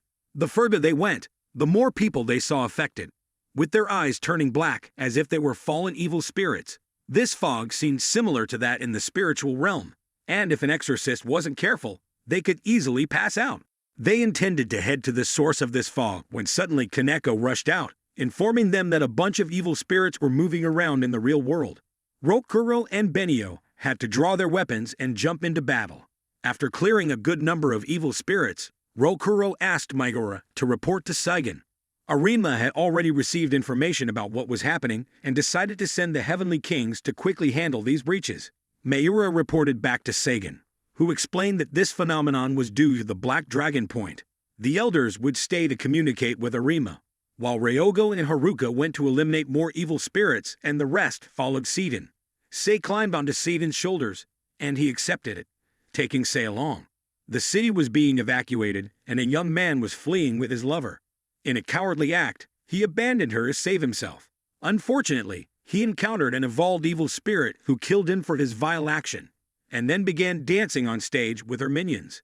Rokuro and Benio reached the bridge where the cause of this phenomenon had appeared. Seiden arrived, and Sei suddenly ran towards the black hole. Seiden wanted to check some things, but seeing Sei's innocence, he thought he was mistaken. Seiden explained that the black hole was a black dragon point, a breach between two realms allowing evil spirits to spill into this world. Sealing that breach is very difficult, but now they have to try every possible way to close it. However, they first need to deal with the evil spirits. Everyone had to fight on their own, and Mayura didn't understand why she was being targeted the most. Just when things were getting tough, the evolved evil spirit from earlier rushed in to help. She introduced herself as Suzu, and Saigen recognized her, and the three evolved evil spirits behind her. However, she didn't cause this event. She simply saw the black hole and decided to pass through, luckily finding interesting humans to bring back for her research. But she didn't want to act now and decided to come back later. Seigen then mobilized everyone to use sealing magic to close the black hole. Despite their combined efforts, it wasn't enough, forcing Benio and Rokuro to use resonance combined with sealing magic. Thanks to this, the group successfully sealed the Black Dragon Point. Seigen noted that while they had temporarily stopped it, he didn't know when the next one would open. Rokuro decided to go wherever a Black Dragon Point appeared to seal it with Benio. Although they had resolved the Black Dragon Point incident and the media had covered it up as a new virus strain, online rumors were rife with sightings of monsters and reports of people being eaten. Haruka informed them that Black Dragon Points had started appearing elsewhere, so Seigen assigned Benio and Rokuro the task of sealing all the Black Dragon Points in the country. Their means of transportation would be this old family car that Benio had found and given to Kaneko. Sei would also go with them because she had caught the attention of the evolved evil spirits, and it would be safer for her to stay with them. Everyone gave their instructions, and the elder gave Benio a box of snacks for the road. With everything ready, Rokuro and Benio set off. Haruka saw the three of them as a real family and joked that they might return with a fourth member. Mayura wanted to go alone to prevent that, but Seigen held her back. After a day's journey, the three arrived at the town with a Black Dragon Point.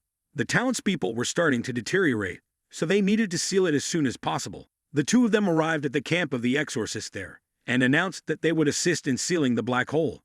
However, the exorcists there didn't know about the title of the Child of the Gods that the two had, and were only concerned that Benio was the sister of the criminal Yudo, so they didn't trust her to fight alongside them. Rokuro was very displeased, but Benio didn't mind as long as Rokuro understood her. They then met the leader of this mission, Kiyomi, who helped resolve their conflict and knew what their titles meant. She boasted about her happy family with 3 children and hoped the 2 of them could be like that as well. Her children were already grown, which implied that she was not young. But asking a woman's age is impolite, so don't ask. She read their fortune and saw that they would also have a child. Sei ran in, surprising her, because she thought Benio already had such a grown child. That night, Sei wanted to help Benio draw talismans, but Benio wouldn't let her, So Sei went off to play. Benio fell asleep, and when she woke up, she couldn't find Sei. So she went to look for her, and discovered Sei playing with Kiyomi. The next morning, Kiyomi began briefing them on the plan, and then led them into battle. She advised them not to mind the young man who had personally attacked Benio, as he was only trying to appear strong to hide his fear. Rokuro and Benio joined in to help, while Kiyomi had to keep an eye on everyone to protect them and ensure that they all returned alive. Sei suddenly recalled where she came from and ran off, forcing Kanako to follow her. Rokuro's group reached the black hole, finding a pile of corpses and an evil spirit that immediately appeared. It spat out petrified bodies from its mouth, prompting Rokuro and Benio to attack. The group restrained the spirit and allowed the main characters to deal the damage, ultimately defeating the monster. However, suddenly an evolved evil spirit emerged from it. Her name was Moro, and it had been a long time since she had come out. She found the energy of Rokuro and Benio quite delectable and decided to save them for last, targeting the group behind them instead. She grabbed the young man who had insulted Benio, intending to petrify him, but Benio rushed in to save him. Moro knew that she had to defeat Rokuro and Benio to easily choose her meal. She possessed immense physical strength and wanted Rokuro to retaliate with his full abilities. She grabbed Benio's leg and noticed she had the same taste as Kamui. So she threw Benio away and took the ceiling talisman, tearing it apart. Suddenly, Sei arrived, but Benio chased her away because it was too dangerous there. Moro detected a strange scent from Sei and wanted to taste her. Despite being sad about being chased away, Sei took out a talisman she had prepared, handed it to them, and left. Benio realized she had wrongly blamed Sei and decided not to let Sei's efforts go to waste. Rokuro then rushed to block the attack and, together with Benio, performed a sealing spell. The exorcist behind them used magic to bind Moro, and the black dragon point was quickly sealed. Knowing she couldn't stop them, Moro jumped back into the black hole to return to the spiritual realm. That afternoon, Benio didn't know how to apologize to Sei, so Kiyomi encouraged her to be confident. Benio thanked her and apologized for scolding Sei, but the little girl didn't mind and wanted to eat red bean buns with Benio. Arima found the continuous opening and closing of the black dragon points troublesome. He assigned Sumaru to investigate the cause of these points opening across the country. Meanwhile, Mayura was treating those affected by the toxic fumes from the other realm. Since only exorcists could treat them, the media was spreading ridiculous news. During this time, Rokuro and Benio were taking a shortcut to the next black dragon point, located at an amusement park. Sei wanted to know more about it, so Rokuro told her what he knew because he used to go there with Mayura. Benio was jealous because she had never been taken there by him. The group arrived at the amusement park and met the exorcist. There, Sei, eager to see the amusement park, ran ahead. She was disappointed to find the park inactive and not as glittering as Rokuro had described. While Rokuro and Benio were searching for her, Sei accidentally encountered an evil spirit inside the park. Despite being a lion, it seemed gentle and harmless, merely wanting to see beautiful things. As it was about to walk with Sei, Rokuro and Benio rushed in to save Sei, thinking she was in danger. The lion introduced itself as Leo. Rokuro handed Sei over to Kanako to watch over her. As the two tried to fight, Sei ran out, getting blown away by the shockwave from Rokuro's attack. Leo rushed in to save her and then ran off. Rokuro thought it had taken Sei as a hostage. Meanwhile, Leo was wondering why the Ferris wheel wasn't working. It had heard about a beautiful world that didn't exist in the other realm, so it wanted to see that. Seeing those beautiful things would render eating humans meaningless to it. Sei knew that only adults could operate these things, so she decided to find an adult to help. But she wanted Leo to promise not to fight with Rokuro and Benio anymore. Benio seemed to understand Leo's desire and went with Rokuro to find Sei. They found Sei waiting for Leo to fulfill its promise. Meanwhile, Leo searched everywhere for people, but found none. Growing desperate and sorrowful, Rokuro and Benio searched for Leo, with Benio seeming to understand Leo's feelings. They reunited with Leo, and though Rokuro initially wanted to fight, he saw it crying. Leo cried because it realized it didn't belong in this world. It only wanted to see beautiful things and wanted to share that with Sei. Suddenly, the amusement park lights came back on. As Leo was satisfied with its wish coming true, an arrow shot straight through it. The arrow was fired by a heavenly king. who believed that Rokuro and Binio were hesitating and becoming soft-hearted towards the evil spirit. Leo, realizing it was dying, felt content because its wish to see something beautiful had been fulfilled. Leo was purified, and the two heavenly kings sealed the black hole above. Sei ran over looking for Leo. To avoid making her sad, Rokuro and Binio lied, saying Leo had returned to its world. However, Sei saw the origami lion she had made for Leo on the ground and seemed to understand what had happened, but tried to act innocent as if she didn't know. In the following days, the group continued their journey, and Sei suddenly developed an interest in baseball. At a baseball stadium, a talented player who had now stepped back due to age and hand problems, making him less agile, was present. Suddenly, this stadium became the site of a black hole. Mayura called Benio to report that the recent black holes appeared according to a pattern. The smaller black holes appeared daily and were easily dealt with and sealed, but the larger ones appeared every 3 to 4 days and required both Benio and Rokuro or the Heavenly Kings to subdue them. Suddenly, someone ran in to report that a large black hole had appeared near Kiyomi's location. Evil spirits were flooding the streets, and there was an evolved evil spirit named Yamato. However, Rokuro and Benio were accompanied by 2 heavenly kings, Narumi and Cordelia, who came to support them. Narumi created a perimeter around the area with the evil spirit and decided to temporarily retreat. He planned to prepare for the group's return. They went back to the refugee camp to plan, and Delia was very eager to deal with the evil spirit. Suddenly, the famous player came in, asking if there was a doctor nearby. Sei and Narumi were both fans of this player. Narumi treated the boy, and both he and Sei knew well the achievements of this veteran player.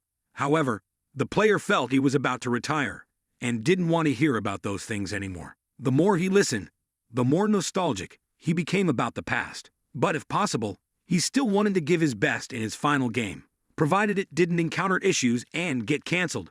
Suddenly, the evil spirit Yamato began gathering other evil spirits, creating a massive one. He unleashed the giant evil spirit to wreak havoc across the streets. Narumi and Cordelia decided they would handle the giant spirit themselves without the help of the main characters. Narumi saw it as his responsibility and wanted the two to figure out what they needed to do at that moment. Binio stopped Rokuro from following, wanting to figure out what they should do instead. Narumi confronted the evil spirit and created 2 walls to contain it, preventing it from rampaging everywhere. Meanwhile, Cordelia transformed into a giant robot to fight the spirit. Cordelia managed to push him back, but he called more evil spirits to merge into the giant spirit, allowing it to recover and overpower her. Narumi had to create walls to contain the giant spirit, but it kept regenerating as more smaller evil spirits continuously merged into it to replenish its power. It kept growing larger, and Rokuro realized that as long as the black hole remained open, it couldn't be defeated. He and Benio decided to head to the dome to find a way to seal a black hole, as this was their responsibility. The veteran player, hearing this, was reminded of his own words during an interview and decided not to give up. He stood up and decided to lead them to the dome, as he knew a shortcut. The evil spirit Yamato kept growing stronger thanks to the evil spirits coming through the black hole. Meanwhile, Benio and Rokuro reached the dome.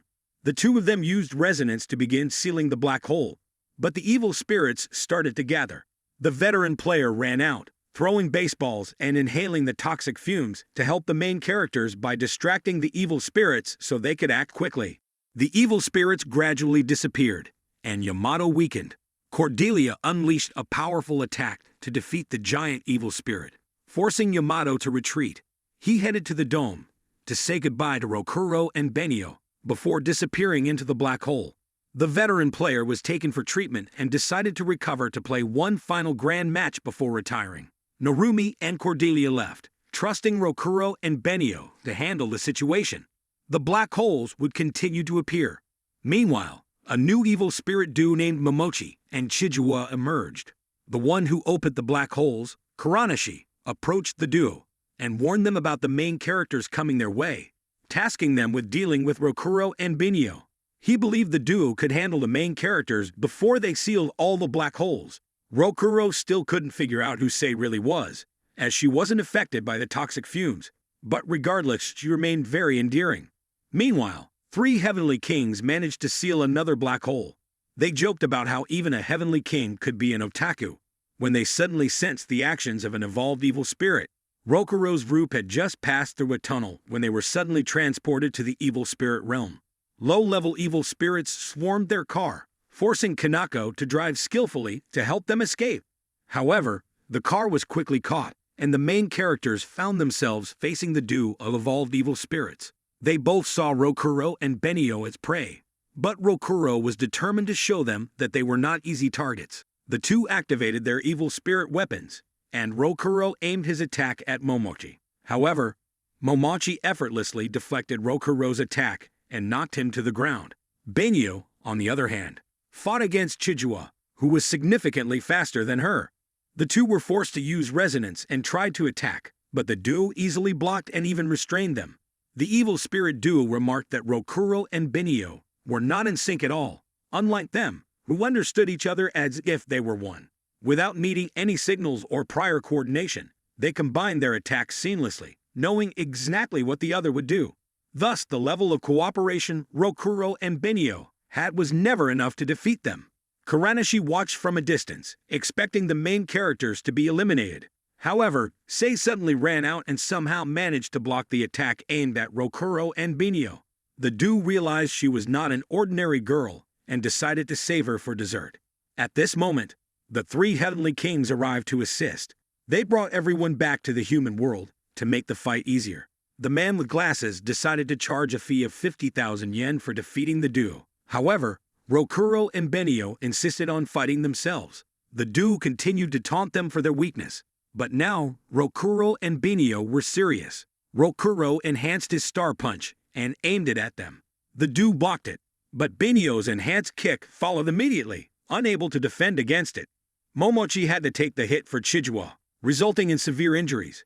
Kuranishi had to create a black hole to retrieve them, and the man with glasses and the masked man immediately pursued him as he was their primary target. Arata stayed behind to help Benio and Rokuro seal the black hole. After sealing the gate, Arata left, and Rokuro warned Sei not to take such risks again. When Momochi was brought back, Kuranishi took his heart and killed him. Kuranishi then transferred Momochi's power to Chijua and lied, saying that Momochi had been killed by the main characters to increase Chijua's hatred towards them. Rokuro's group continued their journey, and suddenly Sei expressed a desire to go to Kyoto, which was also where the Exorcist Association operated. The group then continued their journey to Kyoto.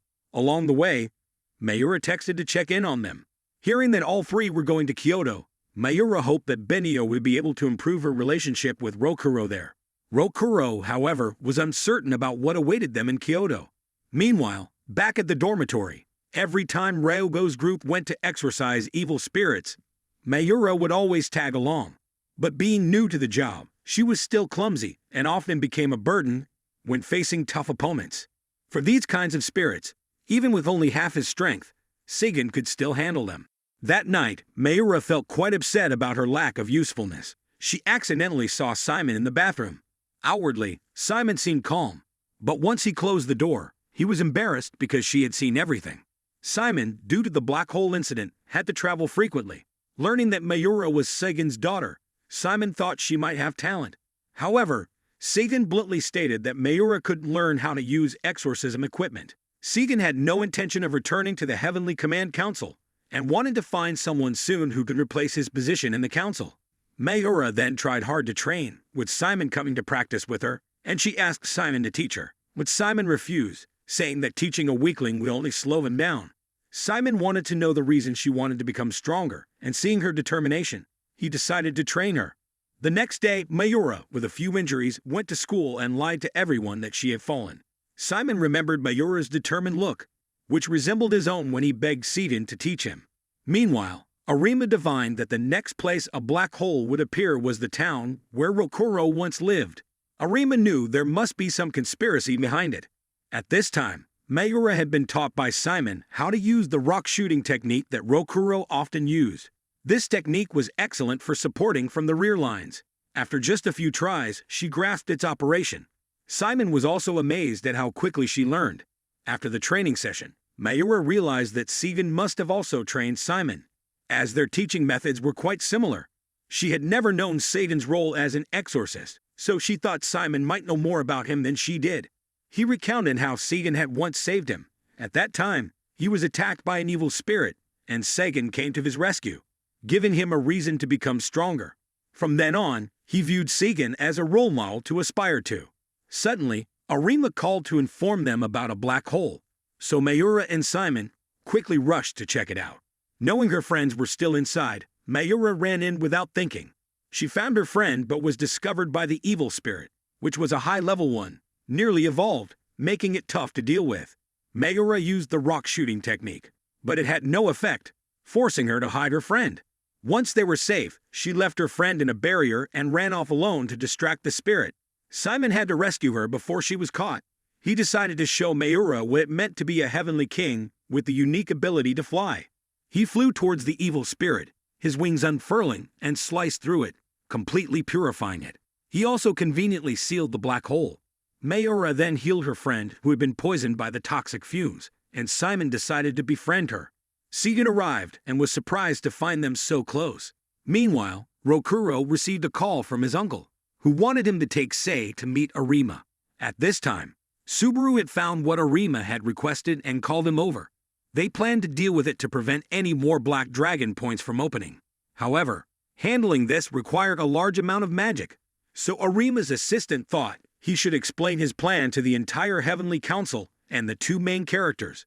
Meanwhile, Sei expressed a desire to grow as tall as Mayura, making Benio feel a bit self-conscious about her smaller stature. Benio considered giving Sei a special potion to grow quickly, but Rokuro advised Sei not to drink it and instead try his cooking. Both tried to stop Sei from consuming the other's offering, but she ultimately decided to try Benio's drink. As they stepped outside, Mayura called, but Sagan answered instead, informing Rokuro that a black hole had just opened and gave him the location. He had the choice to go there to seal the black hole or continue his task of taking Sei to Kyoto. Naturally, he chose to seal a black hole, but Sagan had a purpose behind this. Both of them arrived at the location, leaving Sei and Kanako behind. They noticed that there were no evil spirits around even though the black hole was clearly large. Suddenly, they were fired upon multiple times, but the shots were intentionally missed to reveal the sniper's position. The sniper revealed himself, introducing himself as Kisama. He had cleared all the evil spirits to set the stage for their arrival. Confidently revealing his position, he believed he could shoot them down before they reached him. Rokuro charged forward, while Benio stayed back to distract him. She continuously dodged the bullets, and Rokuro eventually reached him and landed a blow. They knew he wouldn't go down easily, but hoped the attack would cause some damage. Contrary to their expectations, he was completely unscathed and stated that long-range combat was only a secondary method for him. He always acted courteously and respectfully towards exorcists, allowing them to exert their full strength before killing them. His way of treating his guests. Rokuro rushed to punch him, but was kicked aside. Benio's sword was caught with just a few fingers. They decided to use their resonance. Both of them charged with their swords, delivering a full-force attack, only to be disappointed again as he remained unscathed. He decided to let them experience despair since they had exhausted their strength. Benio was targeted first, but Sei rushed in, creating a magical vine to shield her. Kisama, realizing something was off, retreated, recognizing Sei as the girl Kuranishi had mentioned and wanting to deal with her first. He quickly knocked away Rokuro and Benio to target Sei, but once again, a heavenly king arrived to help them. This time, it was the strongest among the heavenly kings, Tenma. Knowing Tenma's strength, Kisama retreated to attack from a distance, but Tenma easily blocked the attack, forcing him to engage in close combat. With a single swing of his sword, Tenma split a line of trees and mountains behind him, slicing Kisama in half. Now only the black hole remained, but Tenma had forgotten to bring talismans, so he decided to use another method. He shouted, and suddenly a burst of power shot into the black hole, sealing it effortlessly. Indeed, this was the power of the strongest among the 12 heavenly kings. The group, along with Tenma, then headed to Kyoto. Rokuro wanted to know what Sei wanted to do when she grew up, but before she could answer, Tenma announced that they had arrived. Sei noticed many tourists around, but Tenma remarked that they were unaware of the truth. Seeing that Benio and Rokuro were also in the dark, Tenma left, as his duty was only to bring Sei there. He then disappeared, leaving Rokuro and Benio to take Sei out for some fun. Sei saw people wearing kimonos and wanted to try one on. Kanako pulled out a travel guide for the three to choose places to visit. Sei wanted to go everywhere, but Arima called, and Rokuro was still displeased when talking to him. Arima teased Rokuro before getting to the main point. He had found a way to prevent the black dragon points from appearing. However, Rokuro needed to bring Sei to the Exorcist Association. Without a detailed explanation, Rokuro and Benio decided to go, leaving Kanako in charge of Sei, promising to take her out after dealing with the black dragon issue. Arima's assistant was uncertain if they would agree with Arima's plan, but he explained it anyway, leaving the decision to Sei. Arima had gathered the 12 heavenly kings in preparation and sent his assistant to buy some snacks.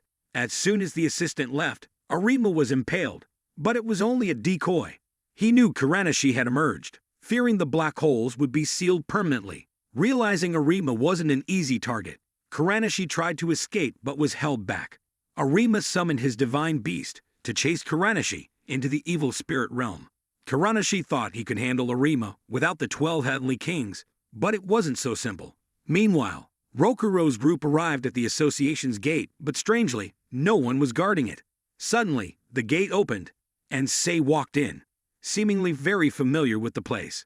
Meanwhile, Arima continuously dodged all of Kuranashi's attacks, with Kuranashi admitting that Arima was indeed very strong. However, this also meant that if Arima were to fall, darkness would completely engulf the light. At this moment, the trio of heavenly kings who had previously returned met Arima's assistant. They didn't see Arima anywhere and only found a torn mannequin, leading them to suspect something had happened.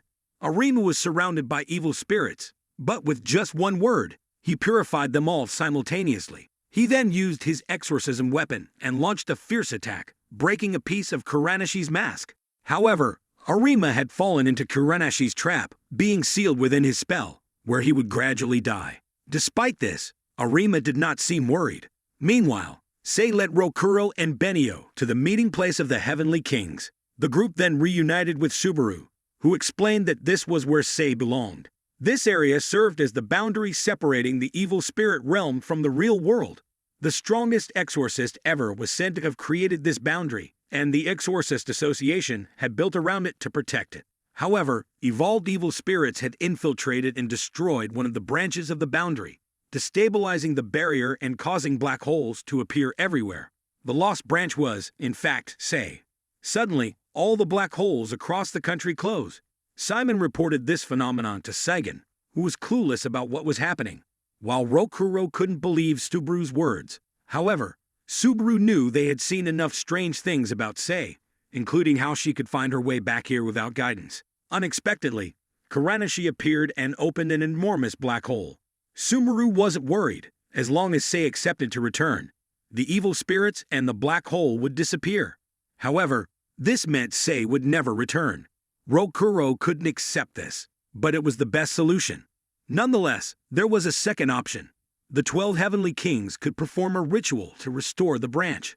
Subaru preferred the first option, but Rokuro refused to sacrifice Sei and decided to help the heavenly kings restore the branch. The group then went outside and saw that the black hole this time was enormous. Previously, the heavenly kings and Arima had gathered to stop a similarly large one, which ended up being dispersed into many smaller ones. They had to divide the heavenly kings into 5 different locations to perform the ritual, with each pair consisting of one performing the ritual and the other defending against disruptors. However, now one of them, Saigon, could no longer perform the ritual. The headquarters would be the place for Tenma to perform the ritual, and Saigon would be the defender. Given the current situation, Subaru wanted Rokuro and Benio to replace Saigon in defending during the ritual. Both agreed to the request, and Subaru set off for the ritual location. She, too, couldn't bear to sacrifice a girl like Sei, so she could only hope for the success of this ritual.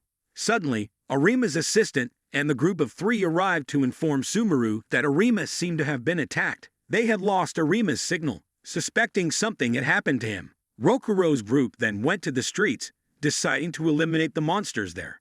However, the lower-level exorcists were not strong enough to deal with the high-level evil spirits continuously falling, so everyone had to give their all to fight. The heavenly kings had split into 5 positions and began the ritual, chanting incantations and striking their staffs. 5 streams of power ascended and converged at the black hole to purify every evil spirit falling from it. The accumulated energy would be used to repair the branch, but the absence of Arima made everything significantly harder. Kiranashi released more monsters to disrupt the ritual, knowing that as long as the black hole remained, true calamity would befall the heavenly kings. Despite gradually clearing the sky, Rokuro and Benio below, facing their struggles, couldn't afford to give up. They used their resonance to blow away all the high-level evil spirits and witnessed the black hole disappear. Everyone celebrated together, but soon realized the toxic fumes were still present. Suddenly, the blue sky vanished, and the black hole reappeared. The heavenly kings were struck by a column of energy, but Tenma quickly blocked it. Rokuro, confused by the events, then encountered Arima's secretary, Mikage. He explained that it seemed the evil spirits had used the energy from the heavenly kings to convert into toxic fumes, creating the illusion that the black hole had disappeared. The heavenly kings were still struggling up there and would reach their limits sooner or later. Mikage hoped Rokuro would return the branch, but Rokuro wanted to seal a black hole with Benio. They used their resonance to strengthen the sealing spell, but both soon reached their limits and collapsed. Just then, they noticed that Sei had gone missing. She had returned to the branch and remembered everything. She knew she belonged there and wanted to do this to protect what was most precious to her, Rokuro and Benio. Benio refused and demanded that Sei come back, but Rokuro seemed to accept the reality and wanted to respect Sei's decision. She fulfilled her duty and helped seal the black hole. Subaru still felt disappointed for not being able to help Sei. Rokuro and Benio later found a book that Sei had drawn herself. She cherished Rokuro and Benio deeply, and of course, Kanako as well. She wanted everyone to be happy and smile. After reading it, everyone cried, knowing Sei would be sad to see them cry like this. So Benio decided to be cheerful, so as not to make Sei sad. A few days later, Kaneko woke up, not knowing why it was lying there. It wandered around the house and mistook Mayura for Benio, rushing towards her. Mayura explained that Kanako had been unconscious for 3 days. Kanako remembered that it did faint upon returning. However, the journey and losing Sei was the biggest regret. Mayura also knew what had happened and realized that the world was still as it was because of Sei. Remembering Benio, Kanako ran home to find her. Seeing the drawings that Sei made broke its heart, but it still wanted to find Benio. It recalled the past when it was accepted as Benio's divine beast to serve her. It could never make Benio utter a single word. It tried everything to get Benio to show some emotion, but everything it did only elicited a reaction from others, while Benio remained silent.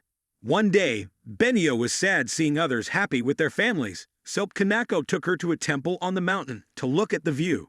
She found it beautiful and spoke to Kanako for the first time. Sometime later, Kanako decided to spend money to buy cakes for Benio, but when it brought them back, she was training. Subaru wanted her to stop and not overwork herself, so Kanako took out the cakes for her.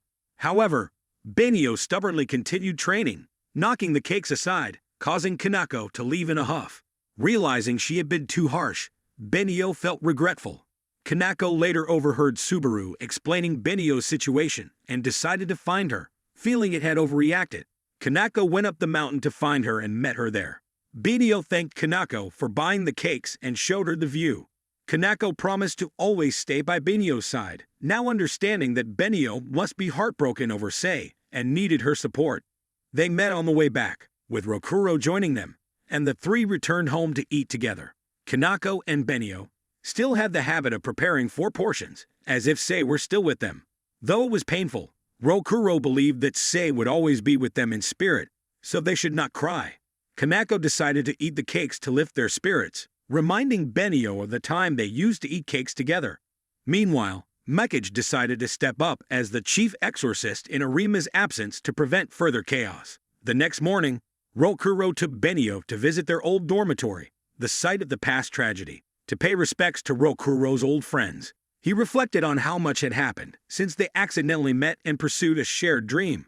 Arima tasked them with the responsibility of having children, leading to encounters with Simon and Seigen, then Yudo, and learning to resonate, allowing them to fight back against Yudo. They had promised Arima they would become stronger than the Heavenly Kings, but after the recent events, Rokuro felt this goal was still far off, yet it remained their target to surpass. The Heavenly Kings divided to search for Arima, with Subaru staying at headquarters to manage things while Simon returned to town, planning to stop by the dormitory if convenient. On their way back, Rokuro and Benio recalled that there were still stronger enemies out there, from Kamui to Yuto and the evolved evil spirits.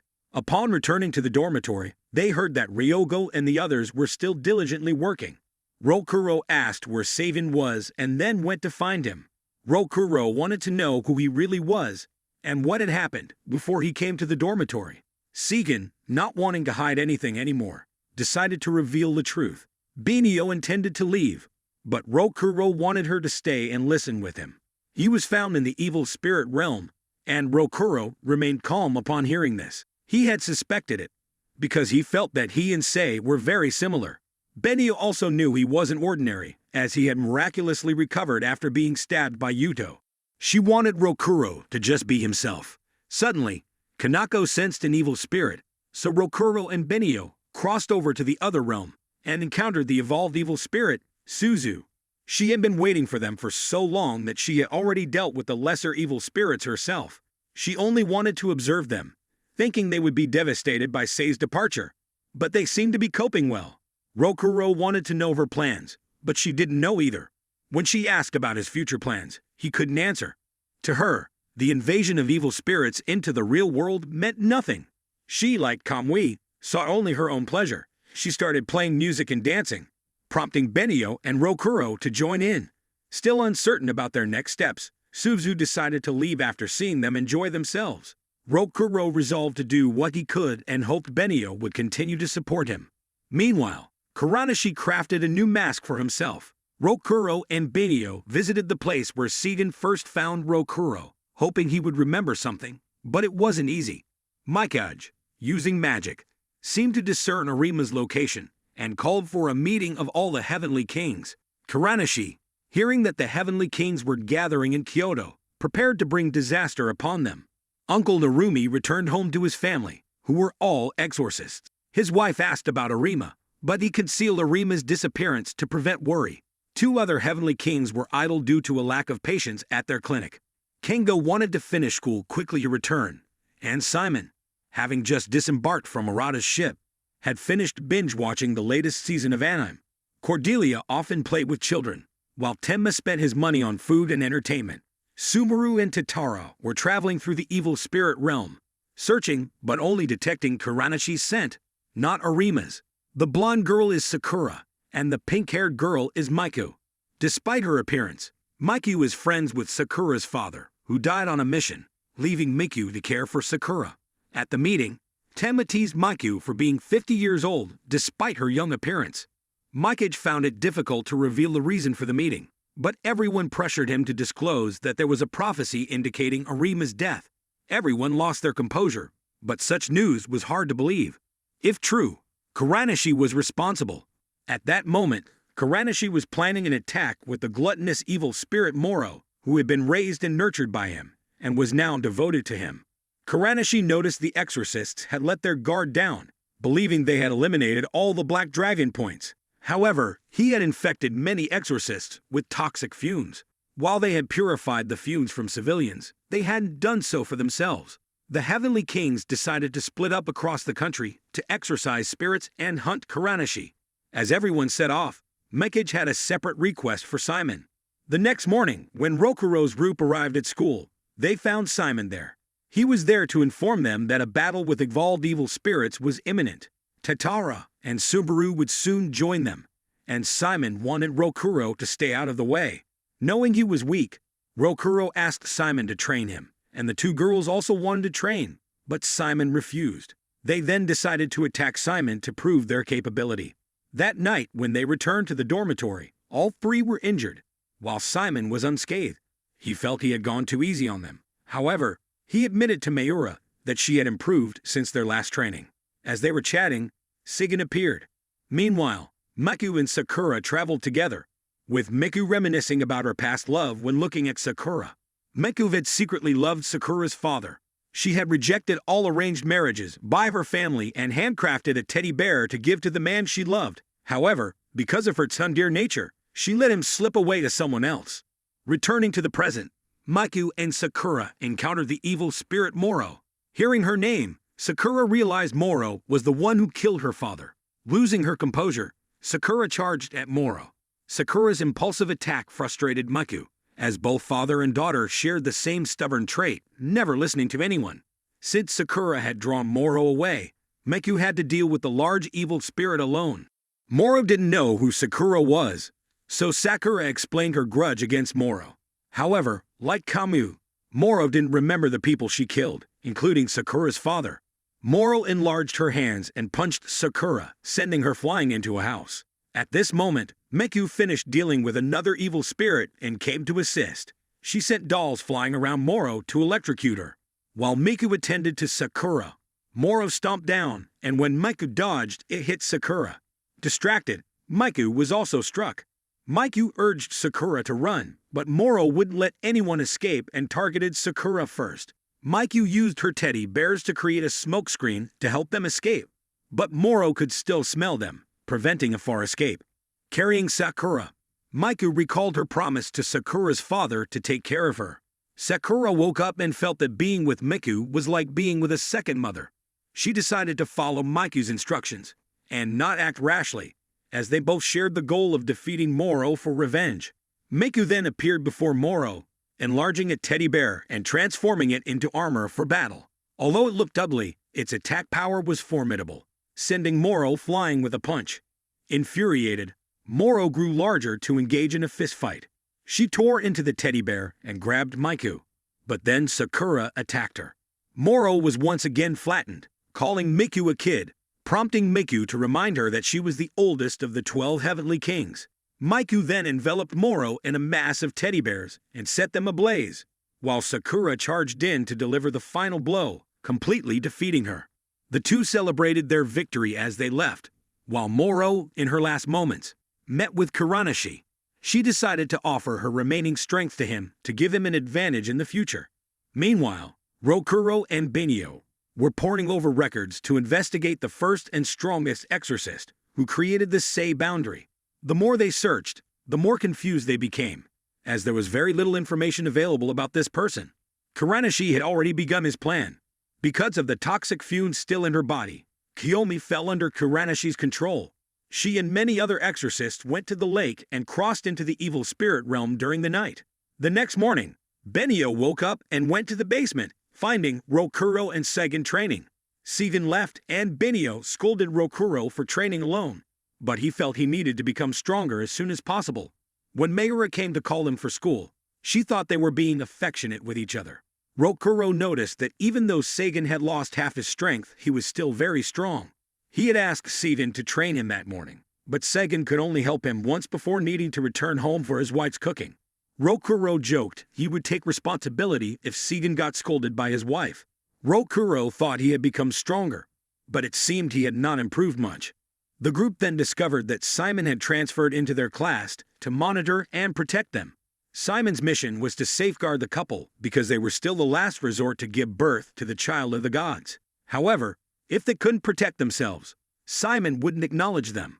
Rokuro persisted in asking Simon for training, but Simon steadfastly refused, sensing something suspicious was coming. Simon wanted to be well prepared. Since losing Momochi, the evil spirit Chijua had nearly gone insane. He created a mannequin of Momochi to live as if Momochi were still with him. Kuranashi visited Chijua and gave him a talisman that allowed him to emit toxic fumes and reach the human world. Rokuro continued to follow Simon around, begging for training. Simon repeatedly refused, and Rokuro asked for at least some advice. However, Simon still said no because Rokuro was too persistent. Simon then reported to Seigen about his suspicion that evolved evil spirits were becoming more active because he sensed an evil spirit at the school. However, after that initial sense, it disappeared. Seigen encouraged Simon to make more friends, sharing that he once thought he didn't need friends either. Despite his reluctance, his friends, the trio and Uncle Narumi, always stuck by him, and he gradually realized that having friends around was reassuring. Simon continued his investigation, leaving Seigen speechless. At this time, Mayura was teaching Benio how to cook with care and affection, trying her best. However, Rokuro preferred to eat dinner at the dormitory because he was afraid of Benio's cooking. which often tormented his stomach. Occasionally, Benio managed to cook something decent, but she decided to cook for the whole week, making Rokuro nervous. Benio found him and insisted he come home to eat the meal she had lovingly prepared. Rokuro was hesitant, so Seigen, with experience, advised him to silently enjoy the meal if he still considered himself a man. The two friends assumed Seigen had faced similar situations, prompting Seigen to punch them for their cheekiness. Rokuro still didn't want to go back, so Benio had to use force to take him home. That night, Rokuro reluctantly ate Benio's meal, and then went to the training room to study new techniques. The next morning, he clung to Simon again. Suddenly, the group heard from friends that a mannequin had been found staked behind the school that morning. Everyone recognized this as a form of curse intended to kill someone. Simon decided to investigate, and the group followed him. He detected traces of magic from an evolved evil spirit, warning them to be careful, because there might be an evil spirit at the school. The group then cautiously patrolled the area to check. While walking, Rokuro suddenly sensed something moving, leading both him and Benio to fall into a trap. They encountered the evil spirit Chijuwa, who wanted to tear them apart to avenge Momaki. Though neither had purified him, Chijuwa was consumed by hatred and wouldn't listen to reason, forcing them to fight. After exchanging a few blows, both realized that Chijuwa was unusually strong, and his puppet stood behind him, shooting webs to assist if needed. They tried to resonate, but he used his webs to bind them, preventing them from touching each other. He intended to take Rokuro's arm, but Simon arrived to help. He freed them, and had Mayura heal them. Simon seemed to have the upper hand against Chijuwa, and when he drew his massive sword, the webs were easily cut. Simon chased Chijuwa outside, and then activated his wings to follow him. He attacked, sending his wings flying to strike Chijuwa from all directions, embedding numerous wing fragments into him. Thinking he had subdued Chijuwa, Simon realized that what he had attacked was merely a puppet. Chijuwa had used thin threads to infiltrate Simon's body and bind him. Other students at the school were also under his control, and by using their friends as hostages, Chijuwa ensured Rokuro wouldn't dare make a move. Rokuro attempted to tear the threads, but Chijuwa warned that doing so would kill Simon. To prove his point, Chijuwa cut one thread, causing Simon intense pain in his arm. Believing Chijuwa, Rokuro started thinking of a way to deal with him. Chijuwa decided to have Simon kill them both. Meanwhile, the Heavenly Kings had spread out to support other branches in exorcising spirits. Strangely, no branch had any exorcists left, as many had mysteriously disappeared in a short time, raising suspicions. This seemed to be the calm before the true disaster struck. Arata asked Kengo to buy a shirt for 3,000 yen, but Kengo increased the price to 10,000 yen, and Arata still agreed to buy it. Simon resisted despite his life being at risk, prompting Rokuro to punch him. The group then attacked to create a diversion, allowing Simon to escape. Rokuro had to make Simon understand that they both had the right to choose their desires and shouldn't sacrifice themselves out of duty, but rather for what they genuinely wanted to protect. Benio then cut the threads, and Mayura purified them. This approach was indeed effective, and the group decided they needed to fight together. Seigen had taught them that no exorcist is perfect. No matter how strong, being alone has its limits, so they should combine their strengths to compensate for any shortcomings. Everyone gave their talismans to Mayura so that she and Benio could handle the purification, while the two boys went to fight and Simon used his trump card. The two boys confronted the evil spirit while the girls used the same method they used on Simon to save their manipulated classmates. The evil spirit transformed into a spider form to fight. Simon was knocked away, leaving Rokuro as the target. Rokuro strengthened his body and began to endure the attacks to allow Simon to use his power. The talisman Simon had allowed him to multiply his strength by 10 for 5 minutes, but the cost was that he would be unable to fight for several hours afterward. Rokuro decided to withstand the attacks while waiting for Simon. Simon activated his full body armor from above and fought the evil spirit in Rokuro's stead. Inside, the girls couldn't save everyone due to a lack of talismans, so they fortified a classroom to hold their ground. After some time fighting outside, Simon was nearing his limit. Chijuwa started boasting, prompting Simon to push beyond his limits. He flew up and used his strongest move, charging at Chijuwa. Simon successfully pierced through him, but collapsed from exhaustion, causing the manipulated people to stop. However, Chijuwa had a backup plan. He sent all his puppets flying and decided on a suicide bombing. Rokuro didn't want everything to end like this, so he used his newly devised technique. He placed talismans to create sigils on each puppet and the evil spirit, then launched his Meteor Punch. The punch was replicated at each sigil, destroying the puppets and the evil spirit. Simon praised Rokuro for coming up with this technique and finally acknowledged him, solidifying their friendship. Meanwhile, Kuranashi had succeeded in the first step of creating a disaster, thanks to Chijua's delay. That night, Simon returned to the shared house with Rokuro's group, and suddenly received a summons for the 12 Heavenly Kings. Details would be revealed once everyone gathered. The next day, Rokuro's group continued their training. Mayura was annoyed because Simon had left, wasting all the food she had prepared. They asked Seiden about the reason for the meeting, but he didn't know either, so it probably wasn't too important.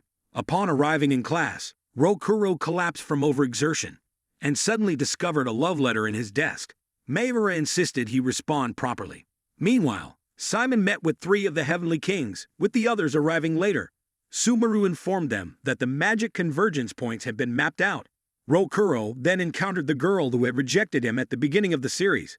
The 2 girls watched from a distance, curious about his response. The girl had changed her mind, finding Rokuro more impressive and wanting to date him. However, Rokuro declined, revealing he already had someone he liked. Benio stumbled and fell, exposing herself and Mayura. During this time, Simon and the others removed talismans at the magic convergence points, realizing it was part of Kuranashi's plan, since the black dragon points appeared. They had been too complacent and hadn't anticipated this ritual. Now, the central point of the magic circle was Rokuro's town. They needed a ritual to enhance the 12 Heavenly Kings' power to counter Kuranashi's scheme. However, this ritual required the presence of all 12 Heavenly Kings. Mikage decided to take Seiden's place, risking himself to ensure the ritual's success. With Tenma back, Subaru notified the others to spread out to the 12 points. Rokuro's group was eating together when Benio asked how Rokuro planned to answer the question about having someone he liked. Their friends interrupted, calling the group to follow. As the Heavenly Kings gathered, each faced a high-level evil spirit at their designated location. Rokuro was taken to a daycare where Haruka and Ryogo frequently visited since their respected senior's departure. After putting the children to sleep, Ryogo confessed to Haruka, and she responded with a kiss. Benio and Rokuro felt shy, knowing they both wanted to confess their feelings but were too hesitant to speak up. The children woke up and teased Ryogo and Haruka. Meanwhile, the Heavenly Kings struggled as the evil spirits continuously regenerated after each injury. The evil spirit Yamato appeared, revealing that they had manipulated the exorcists to continuously channel their power to the evil spirits. Kankuro knew they needed to deal with the exorcists first if they wanted to save them, but Yamato wouldn't let him. Rokuro and Benio admired Ryogo's dedication, noting how everyone had changed and followed their own paths. However, Benio still saw Rokuro as the same blockhead. She wanted him to answer her previous question, but before he could respond, Kuranashi's ritual was completed. All the evil spirits converged in one direction, and the ritual caused the entire town to rise into the air to bring Yudo back to the surface. The main characters, worried about the school, rushed over, but found the students safe and their phones working again. Everyone called to check on each other, and there didn't seem to be any evil spirits around. However, the news reported that the entire town had risen into the sky. Mayura and her 2 friends ran back to the dormitory, and Seigen understood what was happening. He produced a book that recorded a similar event from 600 years ago. 7 villages had floated up like this, draining the spiritual power of the people on them until the 12 Heavenly Kings resolved the issue, and the culprit was Kuranashi. Kuranashi appeared before Rokuro and Benio to greet them. Hearing his name, they realized he was behind everything, and the one who made C disappear. He dismissed the black hole incident as a joke, stating that the real game was just beginning. He summoned a giant tree in the middle of the town, whose tentacles would capture and drain the life force of the townspeople. There was no escape or hiding place, making time the critical factor. Kuranashi estimated they had only 2 hours before the tree completely drained the townspeople's life force, urging them to destroy the tree-like evil spirit quickly. He pointed out the tree's weak spot and reminded them they had only 2 hours, encouraging them to give their best effort. Rokuro tried to attack Kuranashi, but couldn't even touch him. Kankuro continued fighting below, realizing that the longer it took, the harder it would be for the main characters above. Rokuro and Benio changed into their black uniforms and regrouped with Sagan. Seiden wanted Kinako and the others to focus on protecting and evacuating the townspeople, leaving the monster for the main characters to handle. On the ground, Tenma and Kengo had finished their tasks and split up to help others. Ryogo's group went around rescuing people, while Rokuro and Benio tried to attack the tree-like evil spirit to reduce its harm. However, Kuranishi wasn't lying about the creature's regenerative ability, so they had to hope Sagan and Mayura could deal with its core. The tentacles kept blocking their way. To deal with the tentacles, they had to destroy the core. But to reach the core, they needed to get past the tentacles, an impossible loop. Kengo arrived to assist Kankuro, and despite their friendship, Kengo still calculated his payment. Mayura tried to purify the evil spirit, but was captured by the tentacles. Seiden had to use his divine beast power from before, but since he was no longer a heavenly king, using this power drained his strength more than it used to.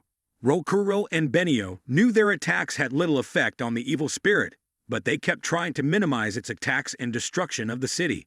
The evil spirit suddenly started releasing toxic fumes, infecting several people in the shelter. Now, Sagan and Mayura were the only ones who could stop this. Seiden kept trying to attack the core, but failed repeatedly. At this moment, Kuranishi appeared. He acknowledged that Sagan could still use his divine beast power, but it was only a tenth as strong as before. Kuranishi had captured Mayura's mother and knew that Sagan had once killed his wife's brother.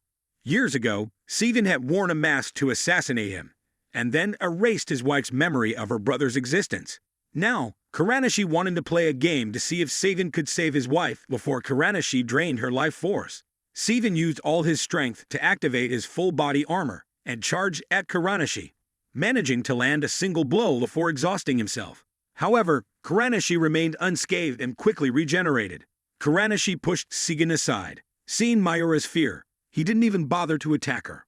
However, she wanted to confront him to protect her family. Standing in front of Sagan, despite the risk of getting hit, she had always considered herself useless, so being able to protect her family made her very happy. Seeing his daughter, Sagan remembered when his wife found out about his organization, and he was ordered to eliminate her. However, she didn't resent Sagan for killing her brother because she knew her brother had been cursed and was harming people. So Sagan's actions were for the greater good. She wanted to help Sagan relieve his worries, so they ran away from the organization together. Now seeing both his wife and daughter being troublesome, he threw a talisman to Mayura and prayed to the White Tiger Divine Beast to lend his daughter its strength. Mayura was transported to meet the White Tiger, who asked if she desired strength. She wanted strength to protect those she loved, and the White Tiger agreed to grant her its power. Mayura became faster and stronger, because the White Tiger's power was not for killing, but for protecting others. She successfully pushed Kuranishi back and destroyed the core of the giant evil spirit. She also saved her mother and received praise from Sagan. Kuranishi, finding the initial confrontation interesting, decided to leave. Meanwhile, Kengo and Kankuro, after some banter, successfully set up a magic circle without Yamato noticing. Kengo dealt with Yamato's mount, and Kankuro delivered a fatal blow to Yamato. Despite their usual bickering, they proved to be a well-coordinated team when needed.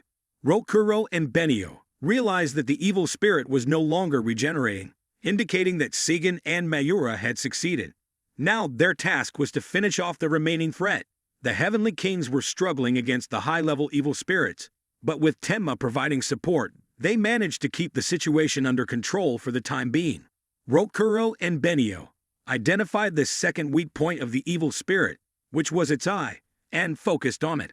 The eye pursued them, firing projectiles and forcing them to dodge constantly. Just as they were about to use resonance, they were hit and found themselves directly in front of its muzzle. Mikage quickly dealt with the evil spirit and called everyone to begin the ritual. They all pooled their strength to eradicate the remaining evil spirits and commenced the pre-prepared ritual. Meanwhile, Rokuro and Benio were struggling to use their resonance to fend off a barrage of fire. Just as their shield was about to break, the evil spirit ran out of magical power and retreated. Benio estimated they had about 5 minutes before it would attack again, so they needed to climb up the creature within that time. Benio confidently stated that they only needed 2 minutes, so they decided to race. As they climbed, Benio cleared the tentacles to give Rokuro a safe path. When they reached a steeper area, Rokuro slipped but was caught by Benio. She still wanted to hear Rokuro's answer to her earlier question, causing both to blush, and Benio accidentally dropped him. She jumped down to kick him back up and then climbed up after him.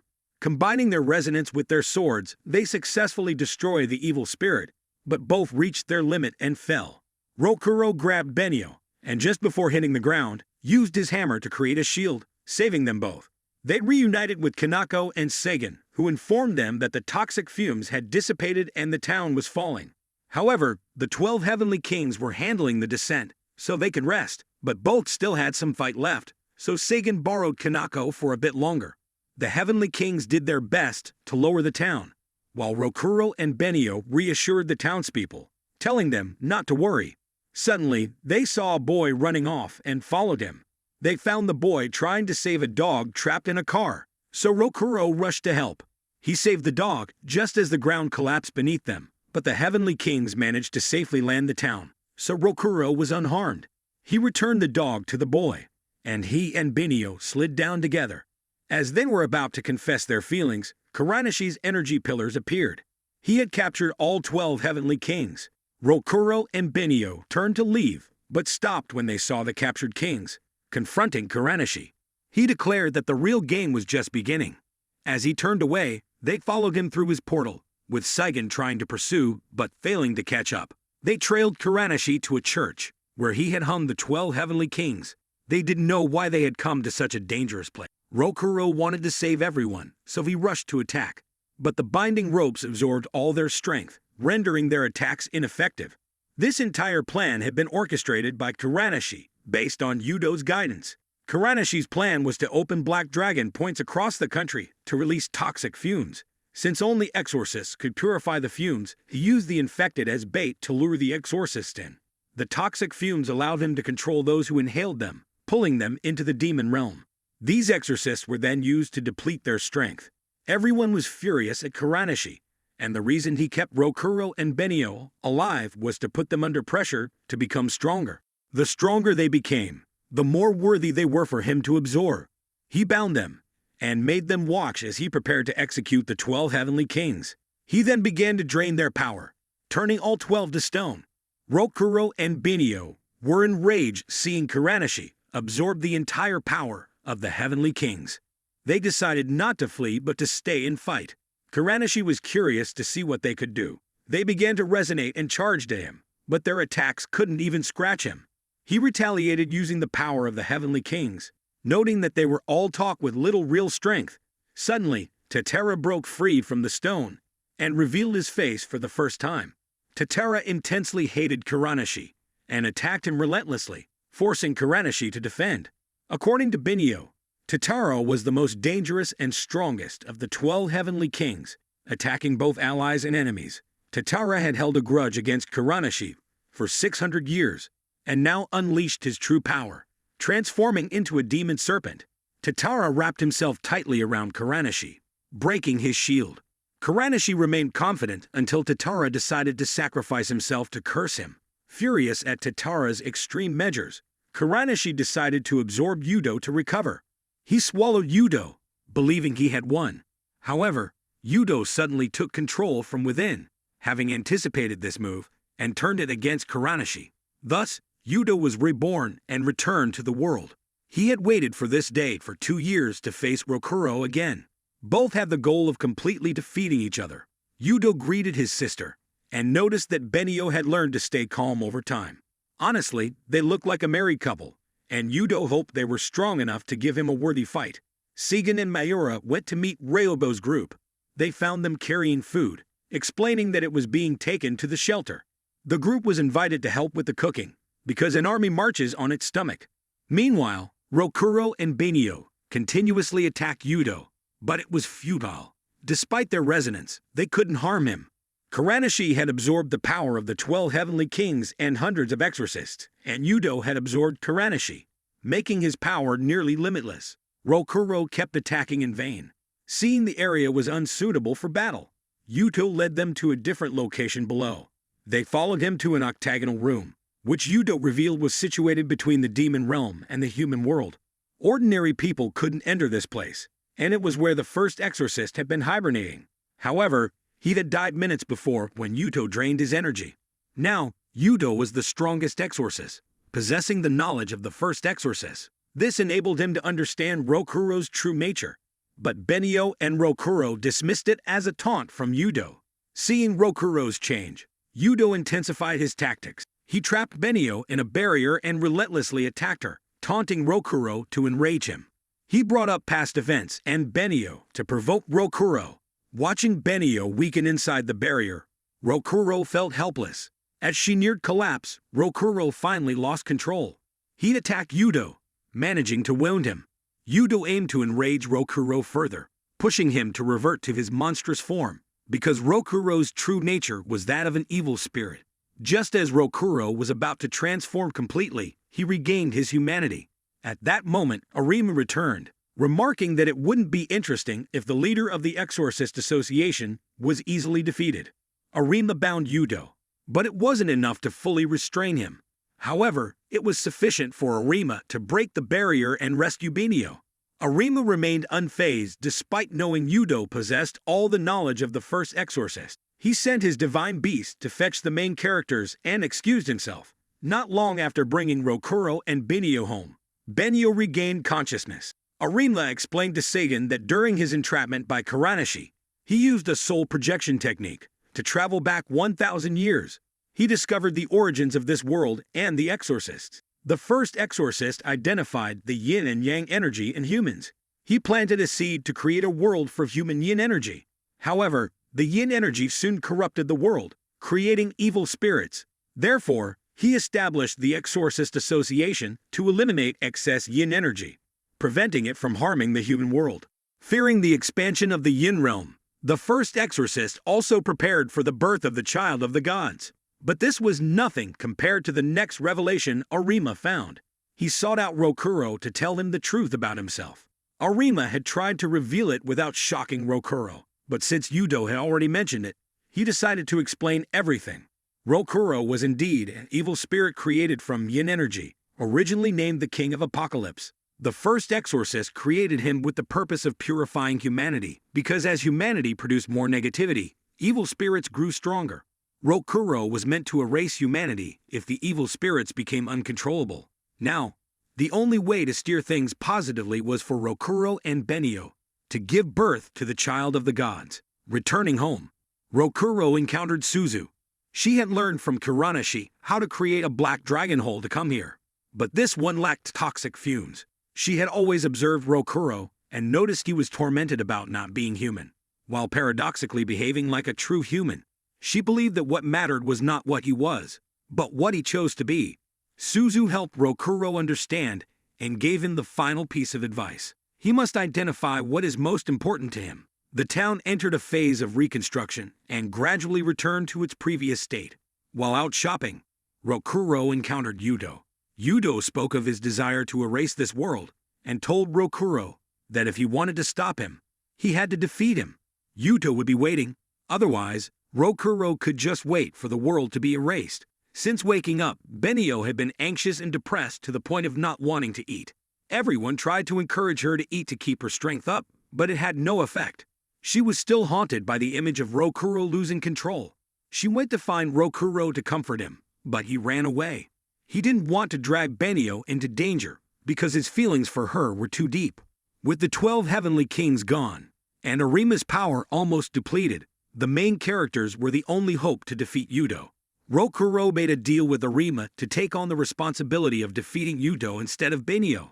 He then went to see Benio and pretended to be a villain to sever their relationship, hoping to keep her from following him. He said the harshest things to cut ties, because this might be the last time he appeared before her. The burden he carried prevented him from expressing the feelings he kept in his heart. Unencumbered, Rokuro set out to find Yuto and settle everything. At home, Benio felt uneasy and wanted to go after Rokuro, but Arima stopped her because Rokuro had asked him to keep her safe. Meanwhile, Rokuro was fighting the strongest opponent in the world. Yuto constantly reminded him of the past tragedy to provoke him, aiming to drive him to despair before killing him. Rokuro struggled with fighting without Benio and their resonance. Segan wanted to rescue his comrade, but Arima held him back, saying that Rokuro was their only hope, and they wouldn't be able to help. Carrying the safety of all humanity was both the pressure and the motivation for Rokuro to fight. Yudo, seeing that Rokuro was not falling into despair, decided to use his strongest form to quickly finish him off. Rokuro also activated his evil spirit state to take a gamble. Before going, he had asked Arima to place a barrier in his heart, so if he lost control, the barrier would kill him. In the state of the Cursed Armor King, Rokuro was dominating the battle because his speed and power were completely superior to his opponent. Meanwhile, Arima went to find Mikage to ask why he was helping with Kuranishi's plan. Back in the battle of the Cursed Armor King, Rokuro, though transformed, was still able to maintain his consciousness thanks to his happy memories. Yudo, wanting to break through Rokuro's barrier, was willing to sacrifice his life for power. To stop the villain, Rokuro also had to use equivalent power to have a chance to win, but the risk was that his memories might be erased. This dramatic moment made both of them recall their childhood memories. Rokuro and Yudo were once expected to become the strongest exorcists. They might have ended the battle with demons through their talents, but everything gradually changed. Even Yudo himself couldn't understand what had made him so evil today. The first exorcist had combined all the negative energy of humanity to create Rokuro, while the positive energy leaked and entered Benio. Yudo's existence was meaningless, and when he gained knowledge from the first exorcist, he realized this and wanted to provoke Rokuro into losing control. Even if he lost control, Rokuro would die thanks to the burial ritual. Arima thought everything would follow this script, but unexpectedly, the Cursed Armor King's body was too strong. Even if the sealing strike was activated, the true god would awaken before Rokuro's last breath. Yudo began to see images of happy days in the dormitory. However, he felt neither regret nor sorrow, because he simply wanted to feel that joy one more time before he died. The group led by Benio, seeing the Cursed Armor King awakened, quickly prepared to enter the battlefield to rescue Rokuro. Arima, with a bit of remaining strength, also wanted to do something, but he was stopped by Mikage. He knew that Mikage's true nature was the first exorcist. Meanwhile, the power emanating from this god turned everyone to stone, except those with superior magical power like exorcists who were unaffected. This process was called the selection for the beginning of a new world. The first exorcist had planned this from the start. Mikage was the one who always guided the 1,000-year plan to unfold as intended. Arima, knowing the truth that he wasn't strong enough to confront Mikage, still insisted on settling the score with him. Benio accidentally discovered that the light absorbing the lives of innocent people was gathering into Rokuro's body, which was part of Mikage's grand cleansing plan. The energy stored within Rokuro would be used to resurrect his living body. Once he was resurrected, the world would no longer have any negativity. He wanted to operate a new world with emotionless robots. Although this would lead to the extinction of the world, human society would have to trade their emotions for. This was a tragedy, not the salvation humanity was hoping for. However, the first exorcist still wanted to carry out this plan because he no longer believed in the inherent goodness of humanity. One thing was still missing to resurrect his true body: the positive energy stored within Benio. Mikage offered a proposal. If she agreed to merge with the first exorcist, Rokuro would return to normal after everything was over. Hearing this, there was no way she could give up, as her ultimate goal was to save the one she loved. She would do anything that could save him, and thus the first exorcist came back to life once again. The next day, Mikage brought Arima to the Chamber of Darkness to perform the final ritual. Everything began to surface to absorb the negative energy stored in the Cursed Armor King's body. When the energy was completely absorbed by the sacred tree, Rokuro returned to his human form. As per Mikage's agreement, this did not bring him happiness. Instead, it made Rokuro blame himself for putting Benio in danger. Rokuro was ready to exchange his own life for peace for humanity, but his decision only made things worse. While he was blaming himself, Kanako brought a keepsake left by Benio. Mikage came to inform Arima that the god's flower was about to bloom. Even if they tried to stop the cleansing plan, it was already too late. Humanity would no longer experience suffering and ambition. Knowing that the chance of rescuing Benio was almost zero, the members of the Exorcist Council did not give up hope. They all poured their strength into heading straight to where the god resided. On the way, the group encountered many difficulties, and some members had to sacrifice themselves to create opportunities for others to continue. One by one, the members were held back by the enemy until Rokuro was the only one left standing. When he found Benio, she was imprisoned in an absolutely sturdy barrier. Mikage was being held back by Arima, so he couldn't return to deal with Rokuro. The keepsake left by Benio was the link that created a miracle. Although this barrier was absolute, if the penetrative force from both inside and outside resonated, anything could happen. Benio left the keepsake to connect their bond, because she trusted Rokuro would come to rescue her. Arima, wanting to hold back Mikage, had to summon an extremely powerful divine dragon to fight. However, the chairman's strength had diminished greatly after using forbidden spells many times, so Arima was no longer a formidable opponent to the enemy. Surprisingly, even Kamui appeared.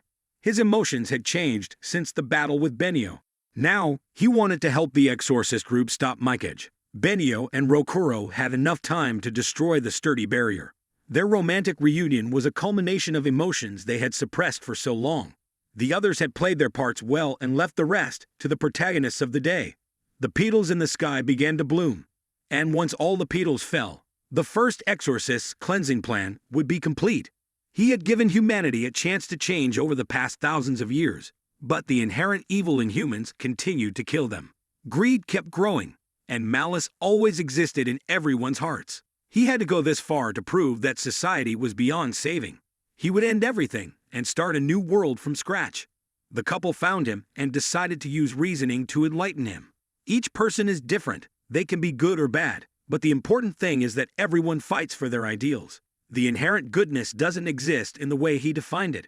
Yin and yang must complement each other for the world to truly exist, just as goodness and evil must coexist for heroes to emerge. The ideal he pursued was actually his own selfishness. As the last petal was about to descend, a miraculous light pulled the couple into the spirit realm. There, they met many people who believed that the couple's power could change everything. The prophecy had chosen them, and it was no coincidence. Both had pure hearts and bore the responsibility of guiding humanity into a new era.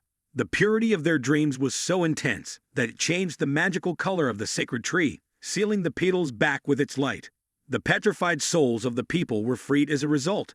Mikage couldn't have imagined that the world's desires, abandoned by the first exorcist, could be so powerful. Perhaps this miracle was created thanks to human emotions, yet he almost erased that important element. Mikage decided to trust humanity for another 1,000 years. He hoped that what the couple brought could awaken mankind. After that, a wedding took place, but it wasn't for the main couple. It was for Ryogo. The young couple just made a guest appearance to add to the grandeur. The film ends here.